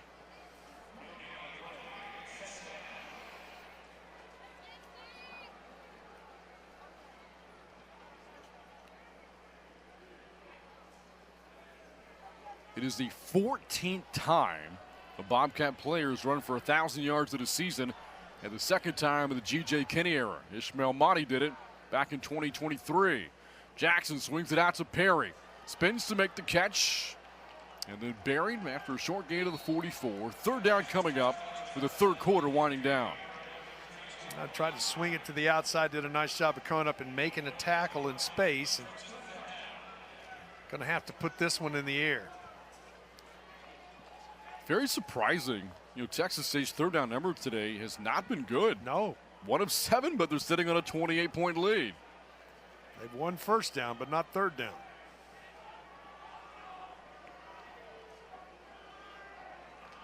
Seven play the drive. Jackson back to pass. Steps up. Now will run. Jackson takes off, and there he goes. Brad Jackson slides down to the 28 to extend the drive. Yeah, that may put him over 100 yards rushing today, along with what he's done in the passing game. Brad Jackson has just been a nightmare for opposing defensive coordinators to game plan for. Do you try to keep him contained in the pocket and give him time to throw those big targets? Do you try to rush him? But if you do that, you lose contained, and he makes plays like that.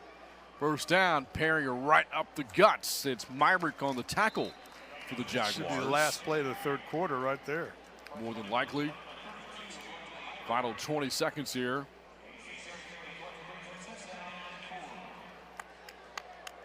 So many options for Landon Keppel as OC for a team that's put up 35 points through 3 quarters of play. We go to the fourth.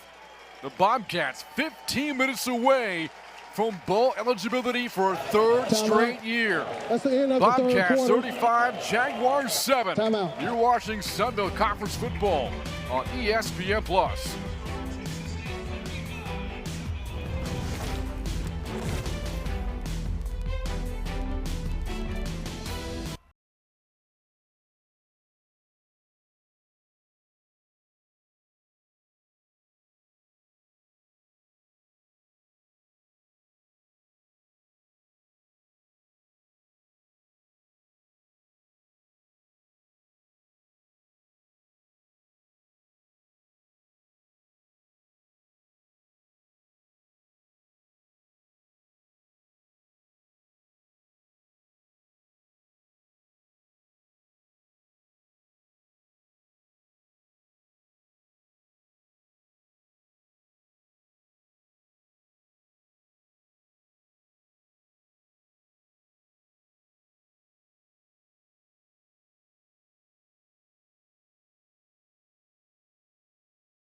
Association Hall of Honor class recognized at halftime. Of the 4 inductees, 3 of them former football players: Robert Kutzer, Fred Evans, and Cyril Friday, along with basketball player Linwood Wade. All 3 football players, big-time impact on the field. Evans, a huge part of that 05 Southland Championship team. Cyril Friday, a 2-time national champ back in the early 80s. And Kutzer, one of the top offensive linemen in team history. Start of the fourth quarter, 35-7. Texas State as Jackson takes off again and dives down to the 18, close to another first down for Texas State as this drive moves along. 10th play of the drive coming up. Nice job of finding again that little soft spot, and comes up and gets enough to get the first down and move the chains. Going to be more methodical now. They're not going to be in a hurry up. Going to try to spend some clock. But boy, it's dominating performance, approaching 500 yards of total offense. On first down, it's Lincoln Perry. Perry will burrow up to the 14. He's about 5 yards there. So Lincoln Perry again with his 80-yard day, over 100 yards, or over 1,000 yards for the season. 14th Bobcat ever to do that. Brad Jackson, he's over 100 yards for the game. First down, $154 in receiving yards. Everybody getting into the act today as Jackson pumps and now goes out of bounds at the 10. Close to a first down. And that's his elusiveness. That play was designed to get it to the big tight end. It just covered in the pressure, forced him outside, and he makes something happen right here. You can see the little pump fake, gets the guy in the air, and then gets down the field and makes it a very manageable third down here.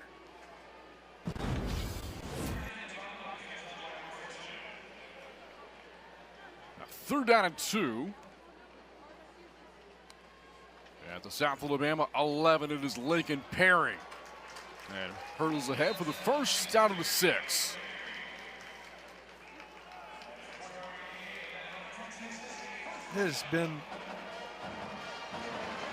We've seen a lot of Texas State games this season. This has been, in my opinion, one of their best offenses, balanced attacks, being able to run and throw in a ball game. They have scored touchdowns on 3 straight drives, have not punted in the second half. They didn't punt in the second half last week either, and they went over ULM. First and goal from the 6. It's Jackson to the keeper, and for a third time, Brad Jackson into the end zone, and he's counting them for a touchdown. Just a great play fake on the zone read. Defensive end collapses down, and Jackson pulls it out, puts it into the end zone.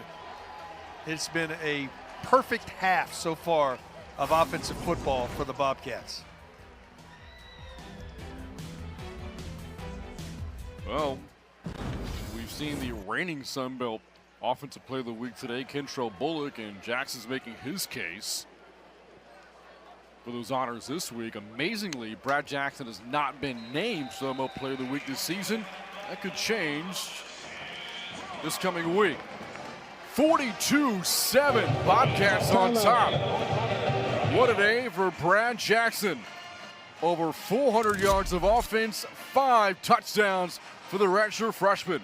And it's all Texas State in the regular season finale. On top by 35 in the fourth quarter on ESPN+.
You wonder how much more Brad Jackson's going to play the game with Texas State on top 42-7. Game feels to be well in hand, and what a game it has been for Texas State's young quarterback. Over 400 yards of offense and 5 touchdowns. Yeah, it's just been an outstanding night. 513 total yards in the game, 233 on the ground. How about the balance? 280 in the air, 233 on the ground. And Coach Kenny's offense has done whatever it's wanted to today. Only 2 empty possessions. They were punts, no turnovers. A field goal drive to start today. Since then, all touchdowns for the Bobcats as James kicks off into the end zone for a touchback. So now, if you're Bobcat fans, you're going to be eagerly awaiting a potential bowl invite. Now this will mark the 5th time the Bobcats will have been bowl eligible, 3rd straight year. Each of the past 2 years, they won 7 regular season games, they went. But the first 2 times they were eligible, back in 2013 and in 2014, the first 2 years in the Sun Belt, won 6 and 7 games respectively. There's your 6-7 joke for the day. They did not get an invite either one of those years. Reason being is we have a big run here out across the 35-yard line. And it's Bullock on the carry for the Jaguars for a first down. The reason being there weren't enough spots. Yeah. It'll be interesting to see how that works out. By the end of the day, the Sun Belt may have as many as 10 eligible teams to go to a bowl game. Here's Bullock again. Remember Bullock hunting that single-season rushing record at South Alabama. He's now about 7 yards shy of accomplishing that after that 6-yard run.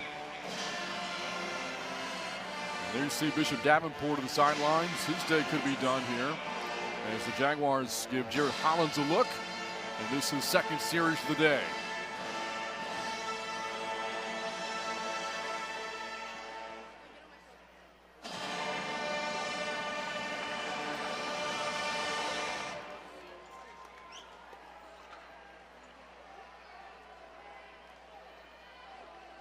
Back to pass is Hollins, pressured. And that pass incomplete to the sidelines. Brings up 3rd down and 5. Yeah, trying to do a little play action that time, Brandon. If you get it out there in play action, usually you're thinking that the secondary is going to go with it. Everybody manned up on their people, and no place really to throw that football.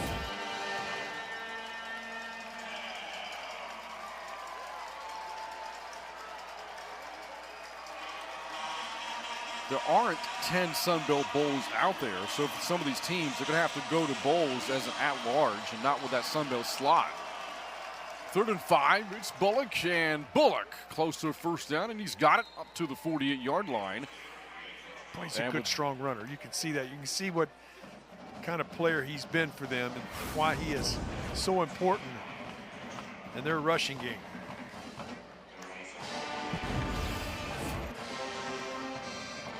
Bullock up to 61 yards on the day. Now 2 away from that single season mark in Jaguar history.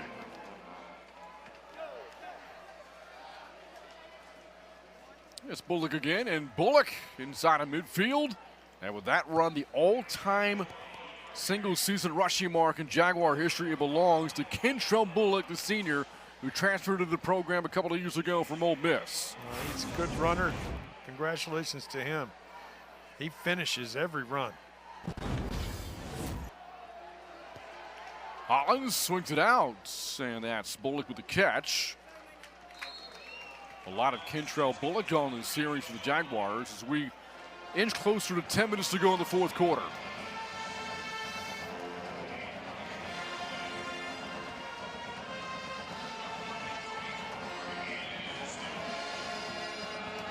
But Damian Webb had the single season record set 3 years ago, rushed for 1,063 yards for the Jaguars, but that record has since been broken by Bullock here today. 3rd and 2.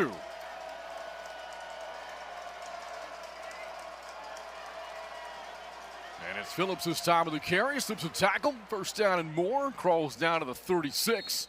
And a first down for the Jaguars. A nice job of bouncing right at the line of scrimmage. Felt that soft spot to the outside and good lateral jump step, gets into the outside and gets the first down. We're getting back to the bowl conversation. The last 2 years, the Bobcats have played at the First Responder Bowl. Typically, it favors state of Texas teams. In fact, the opponents they played the last 2 years have been Texas opponents, Rice and North Texas. Could that be in Texas State's future again, coming up in December? First down for the 35. Hollins play fake, a downfield shot, and that pass is caught in stride of the end zone for the touchdown on a strike to Anthony Eager. I think he had illegal motion. I think one of the receivers went upfield before the ball was snapped, so illegal motion may bring this back. Illegal formation, offense, more than 4 in the backfield, 5-yard penalty, replay, first down. That's Keith knowing his Arena Football League rules. You can only do it in that sport, not traditional football. I thought he was moving forward before the deal, but they call it an illegal formation, but it does bring it back. And boy, that takes a beautiful throw off of the board for the touchdown. And a good-looking ball there from Hollins. Wipes away the score to Eager.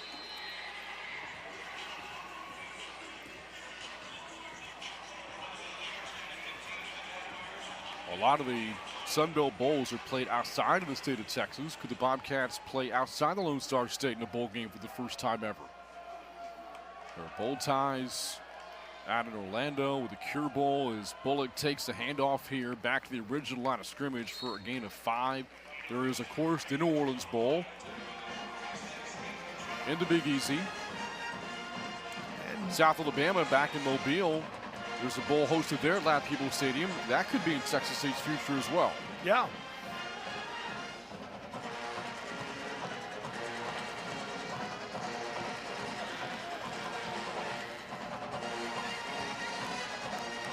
Second and 10, 8.5 to go in the fourth quarter. Bobcats will end the regular season on a 3-game winning streak. And here's Bullock with a nice run inside the 25 to the 24 and a gain of 11.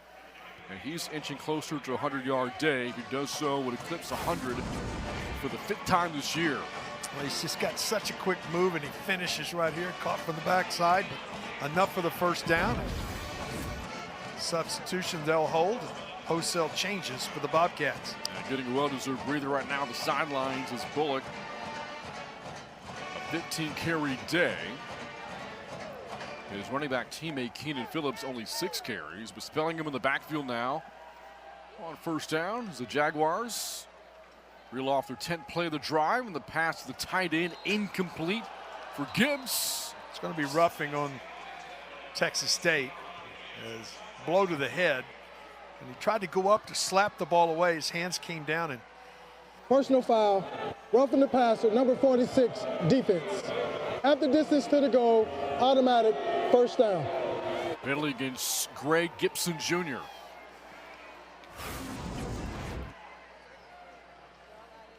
I mean, you're going up to try to block it, and actually he pushed more. He wasn't blocking it. He pushed him while it was in the air. I think that's a proper call. But think about where Texas State was 3 weeks ago. Heading on the road to Hattiesburg to play a team that hadn't lost a Sun Belt game.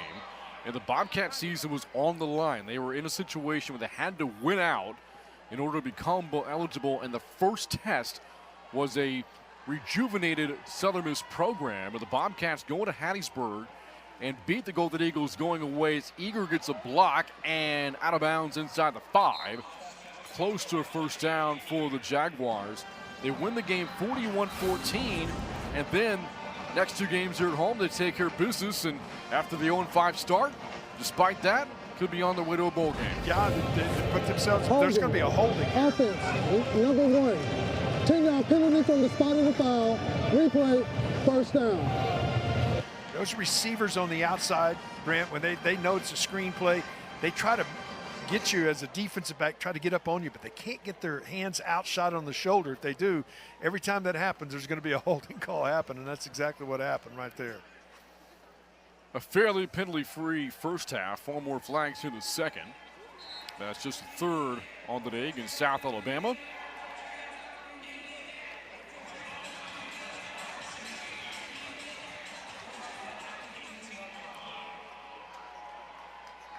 Coming up on 7 minutes to go in the fourth quarter, all Texas State Jaguars have not scored since the first quarter.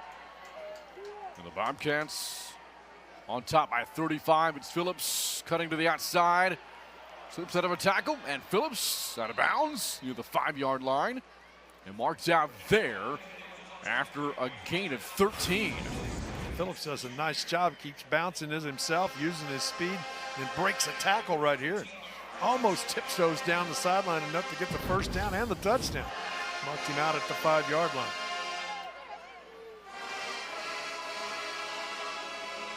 Bobcats have scored 32 unanswered points. It was 10-7 early in the second quarter. Since then, separation by the Bobcats. Hollins, play fake, throws that complete and stumbling down to the 2 and reaching for the goal line. That's a touchdown for Miller McCrumbie. McCrumbie, he knows he's going to score at about the 2-yard line, and he gets right out there, and as he's going to the ground, I think he breaks the plane before his body gets to the ground with the football, and that big paw of his as he gets it out there. You watch him right here. He knows he's going to score. Oh, can I get there? At this point, they say he did. This ball. The ruling on the field is a touchdown. The previous play is under video review. Timeout. I think he's going to be ruled down, to be honest with you, before he got in there. But, I think so, too. But he made every effort he could to find a way to get that football to break the plane. So this play under review with 6:34 to go. Judging whether or not McCrumbie broke the plane before that knee hit the turf. He gets to the outside right here. I think right there he's down. Yeah. The ball's, I think it should be at the 1-yard line probably. Maybe the 1.5-yard line where he'll be marked down. Brandon, it's been a wonderful year again. I want to thank you for a great year. Enjoyed the broadcast and having fun doing it. And we've had some beautiful weather too. We haven't had one bad weather game. How about the that? video review, the runner was short of the goal line. The football will be placed at the 1-yard line, first and goal. We kind of thought today might have some cold and rain, and it turned into a beautiful sunny afternoon here. Again, temperatures in the mid-70s, slight breeze, which is tapered off since kickoff here today. Picture perfect Saturday here at UFCU Stadium. Yeah, across the country, there's snow and bad weather in a lot of places. Well, welcome to November football into December. You wonder what the weather will be like in the Sun Belt title game next week in Harrisonburg. You're right. So the touchdown comes off the board, but first and goal now for the Jags. 6.5 to go in the fourth. And Hollins lofts out of the end zone, and a jump ball incomplete. Trying to find Jeremy Scott.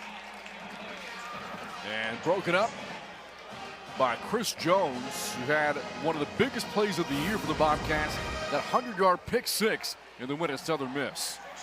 He does a great job. Watch him turn his head, folks, and when he turns his head, he can get a side at the football. That's why there's no pass interference on the play and able to knock it away. Second and goal. Hoisted in motion. It's a handoff, and that is Phillips in for the touchdown. So Keenan Phillips finishes off the drive with a rushing score. And for the Jaguars, their first points since the first quarter. Just a really good drive down the field. Mix of run and pass. Get a ball into the end zone. So for the Jaguars, both their touchdowns today have come on the ground from Bullock and now from Phillips.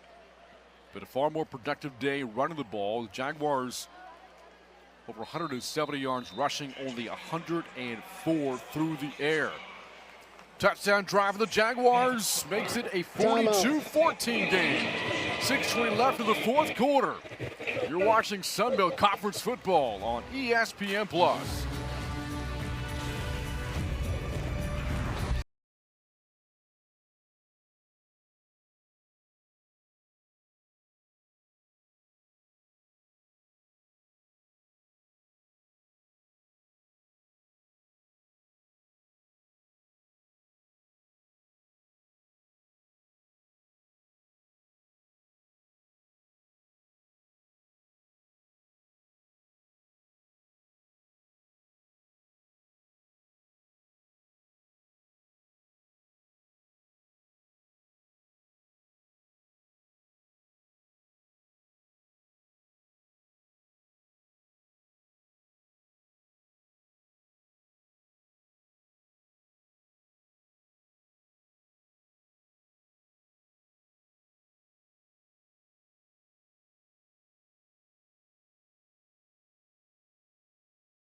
6:20 to go in the fourth quarter. Texas State on top 42-14. Want to give a shout out to our crew.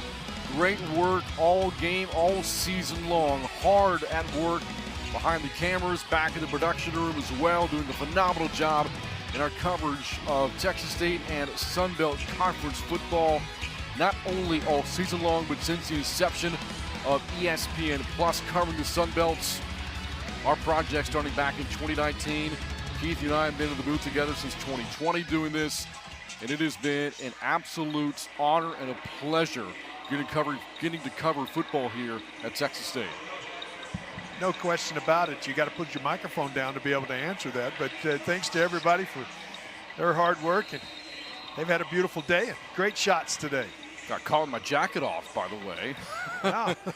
Also want to give a shout out to our folks behind the scenes, back in the production room, as this kick is taken out about 2 yards deep by Jenkins, and Jenkins across the 25 and across the 30.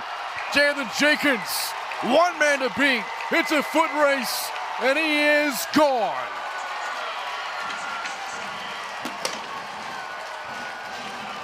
There is nothing more exciting than a kick return. Great blocking out in front. Jenkins makes one great move and then clears the path and then outruns everybody to the goal line. Just an outstanding return. Officially a 100-yard kickoff return for Jalen Jenkins.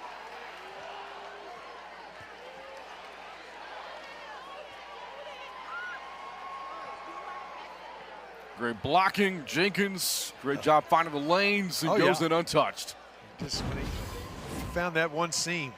Point after is good.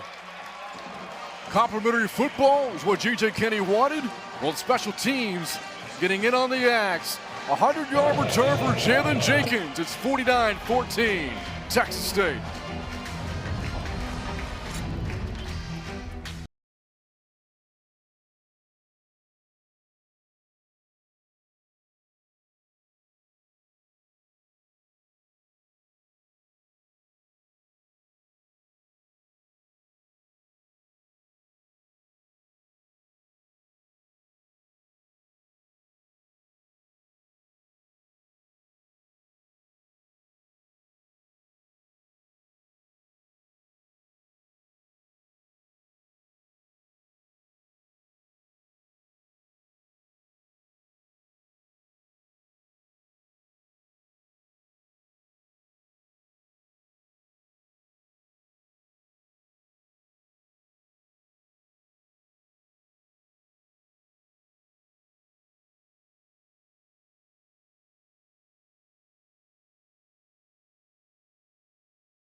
(49-14) Texas State, 6:07 to go in the fourth quarter. Bobcats on top by 35, coming off the kickoff return for a score from Jalen Jenkins. Again, a big storyline coming into the day across the Sun Belt. Bowl eligibility when the day started. 5 teams eligible: JMU, Southern Miss, Old Dominion, Troy, Coastal Carolina. 4 more teams can clinch today. Texas State will do that. On top 35, safe to say now, Georgia Southern has. They beat Marshall. Arkansas State, Appalachia State, the winner of that game, also earns a 6th win of the year. And at last check, App State was up in that game, and Arkansas State, though, just winning it at the Horn, 30-29. They beat the Mountaineers, so the Red Wolves also become bowl eligible here today. Wow, there's going to be some at-large bids, you hope, for the Sun Belt. Ensuing kickoff return, taken across the 40-yard line by Breck Long. And Louisiana also trying to become bowl eligible. The Raging Cajuns are deadlocked with ULM, 27 apiece. 2 minutes to go in that game. Yeah, and ULM has the ball. Don't you know the Warhawks would love nothing more than to spoil the Raging Cajuns' bowl hopes.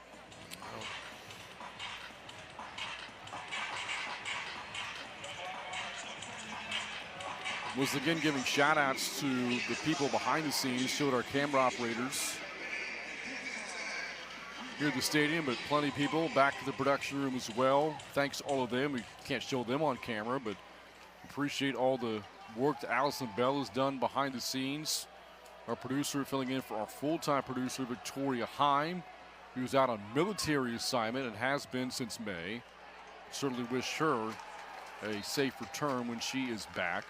When the project started, producer was Lucas Haskins. That was all the way back in 2018. Brandon Rudy also for the season producing football at Texas State. We've had some not only full-time people and students in that control room, but some freelancers in the industry help us out with our production as well. All very hard-working people helping make the coverage of college football here possible in San Marcos. Pass tipped and incomplete. That'll set up 3rd down and 9. By the way, the kickoff return for a score by Jalen Jenkins. Last time the Bobcats did that 2 years ago, ironically enough, against South Alabama. Wow. Well, those 100-yard returns, hard to come by. It was Cole Wilson. And his return also went exactly 100 yards.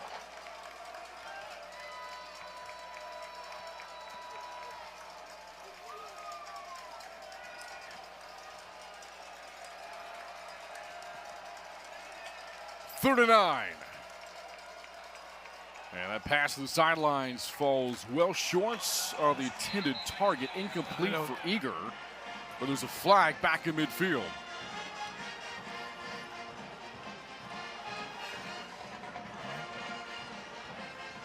Not sure that that was a catchable ball. There's going to be pass interference called. I'm not sure if Pass interference, defense, number 25. This is a spot foul, automatic first down. The question is, was the ball tipped? Because the ball was not catchable to where the receiver was. Not sure if it was tipped or not. But I don't know that they're going to review this. I don't think it was not tipped. It just came out of his hands funny, but there was contact because the ball was fun. As a defender, you see the ball being thrown, you go through the receiver thinking the ball's going to be there, and then it's not there. That's how the pass interference was created. It's possible that was more of illegal contact or defensive holding than it was pass interference. It's because, as Keith said, that ball was not catchable. First and 10 after the flag. Quick pass out to Voisin. And a first down to the Texas State 39-yard line.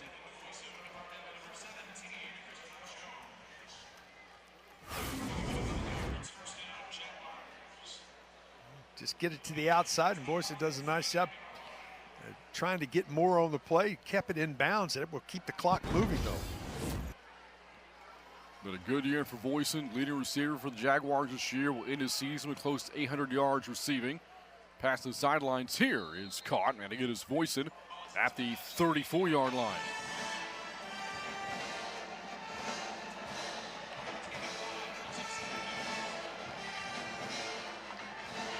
Timeout was called. I don't know who called it. I guess to reset the chains, but it was short of the first down. Yeah, I'm not sure why the clock was stopped there.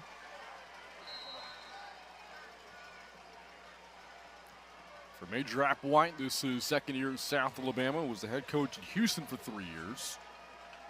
Took over for Tom Herman.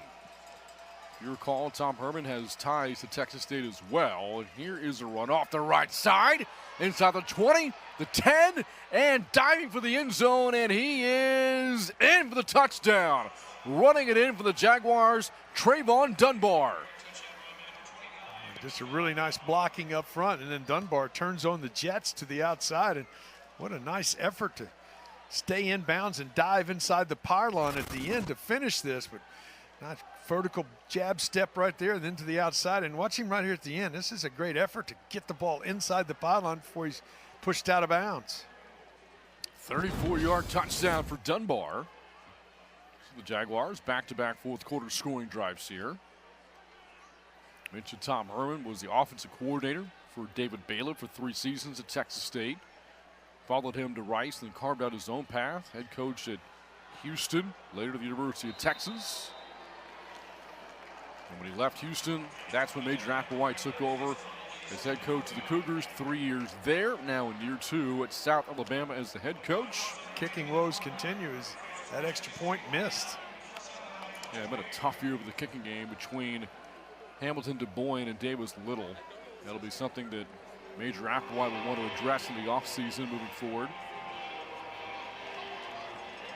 We talked about in conference realignment, Texas State, this is the final year in the Sun Belt. They're moving on to the Pac-12, and Texas State's replacements in the conference will be Louisiana Tech, will be joining the Sun Belt Conference starting in July. Yeah, conference will stay at the same number, even though Texas State makes its way out west. Time zone changes coming for Bobcats fans. Yeah, Texas State will be the only central time zone team in the Pac-12. Everybody else Mountain or Pacific. It'll be a very interesting makeup of football programs. Oregon State recently hiring its head coach moving forward. It's been a really tough year for the Beavers. Washington State played at JMU last week and fell short, but a down year for Boise State as this squib kick is fielded by Lyon to the 27 and up to the 37-yard line.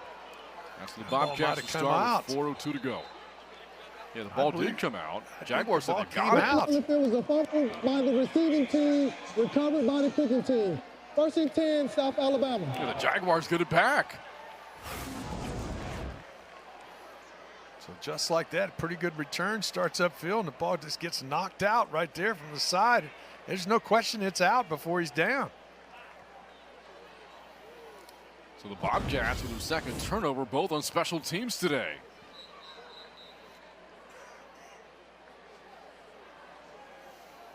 And Titus Lyons, one of the 24 seniors, has had a special season at Texas State. His first 3 career touchdown catches coming this year, and was on the receiving end of a 2-point conversion on a pass from his fellow tight end Blake Smith earlier today.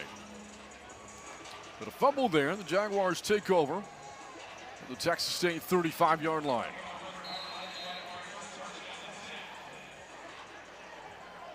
Again, you might go and look back at the numbers in this game, and you want to look at third downs and turnover margin. The Bobcats will have been at a disadvantage for both, but hasn't been a huge factor today. Here's a deep ball, and that's caught in stride.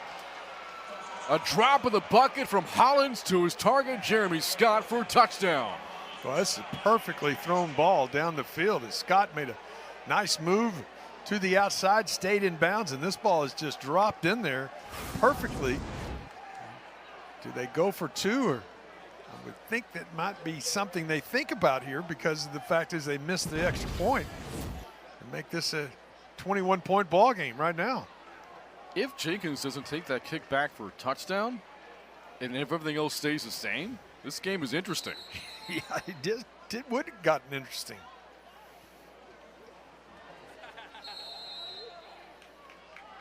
So Jaguars going for 2.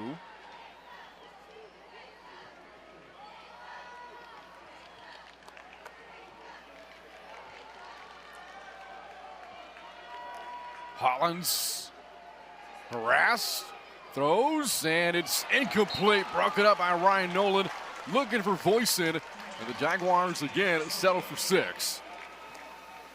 Well, really nice job to getting that, not interfering, get that hand in there to knock the football away, and all of a sudden, I feel like now with a game that was pretty much in hand. Now you probably want to get this kick, get on the ground, and run some clock, get this thing put away. It's been a long time since Texas State's offense was on the field here. Think about this for a second. The Jaguars, 3 straight touchdown drives, and there was a kickoff return for a score and then a fumble on a kickoff as well. Thought that when it was 42-7, that'd be it for Brad Jackson. Help perhaps Keldrick Luster would come into the game at quarterback. Now up 3 scores, 4 minutes to go. You still feel pretty good, but Brad Jackson might now stay in the game. That's a good point. The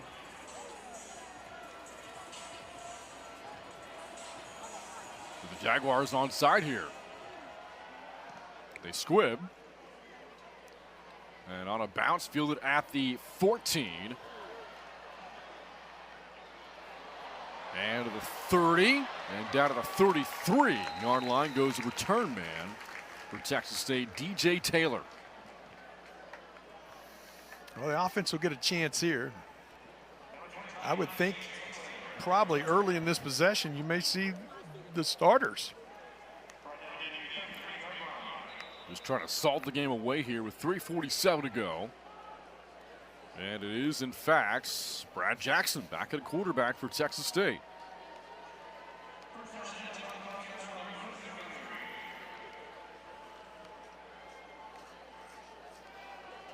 So not punching out early yet is Texas State starting quarterback as Greg Burrell takes a handoff. Figure be a heavy dose of the run game from here on out for the Bobcats with this 23-point lead as Burrell picks up 3 on the play. So Keith, you think about again the makeup of the Pac-12. You know, Texas State. It's the state conference, by the way. Yes. Texas State, Fresno State, Colorado State, Oregon State, Boise State, Washington State, San Diego State. The makeup of the Pac-12, and the football programs there that have a lot of history. Well, there is, and the new head football coach at Colorado State has some Pac-12 ties. Here's Burrell bouncing it to his right, and Burrell across the 40 he goes. And corralled to the 42-yard line by Dalton Hughes, close to a first down.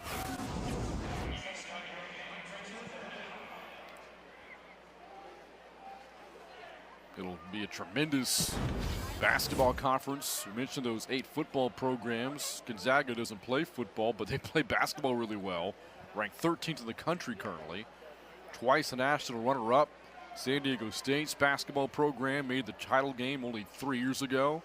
And then think about baseball. Oregon State, what a program they've had in Corvallis. Yeah, and one of the best in college baseball in the last 20 years, 25 years. Won some national championships with Pat Hughes. Mitch Canham, former player on those World Series title teams, now the head coach at Oregon State. Fresno State's won a national title before. Dallas Baptist will be joining the Pac-12 in baseball only. Very competitive conference the Bobcats are about to join across the board. And that run from Lincoln Perry not only puts them 8 yards shy of 100 yards, but also puts us to the 2-minute timeout. 2 minutes to go in the regular season. Texas State on its way to bowl eligibility for a 3rd straight year. On top, 49-26. 2 to go from UFCU Stadium.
games to go. Today marks the end of the Sun Belt's regular season, but there is one more game to go in the Sun Belt Conference. Next week's championship game in Harrisonburg, Virginia. JMU, the East Division winner, will host either Southern Miss or Troy. The game will kick off at 6 p.m. next Saturday on national television on ESPN. And right now it is a 4-point game. Troy on top of Southern Miss in Hattiesburg. Start of the fourth quarter there. That one's coming right down to the wire. The Golden Eagles, again, were at the lip of the cup for the last 2 weeks, but losing back-to-back games, now forced to play in a winner-take-all West Division game today against Troy, who just scored. So the Trojans now a 2-score lead, 7 minutes left. Yeah, it's going to be tough to overcome. But the job Troy did to come back.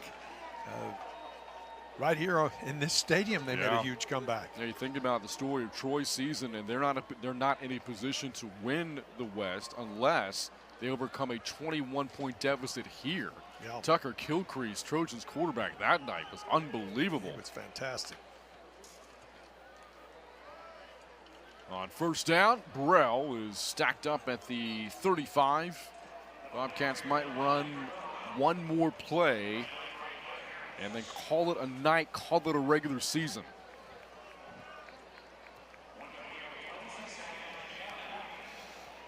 After tonight, all they wait now is their bowl fate. I think they take this down inside 40 seconds and go to victory formation. And that'll be it. Bobcats have brought in backup quarterback Holden Gariner.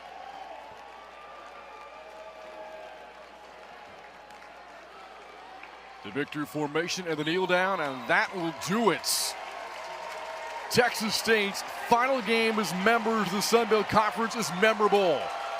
They beat the Jaguars 49-26, and with it, they end the regular season on a 3-game winning streak to become bowl eligible for a third straight year, a first in program history. Yeah, just really nice job. And how about what we talked about, or you mentioned it, having to go on the road to play what at that time the #1 seed in the Western Division of the Sun Belt, down to 3 games, having to win all 3 to find a way to do it, go win that game and really finish the season strong.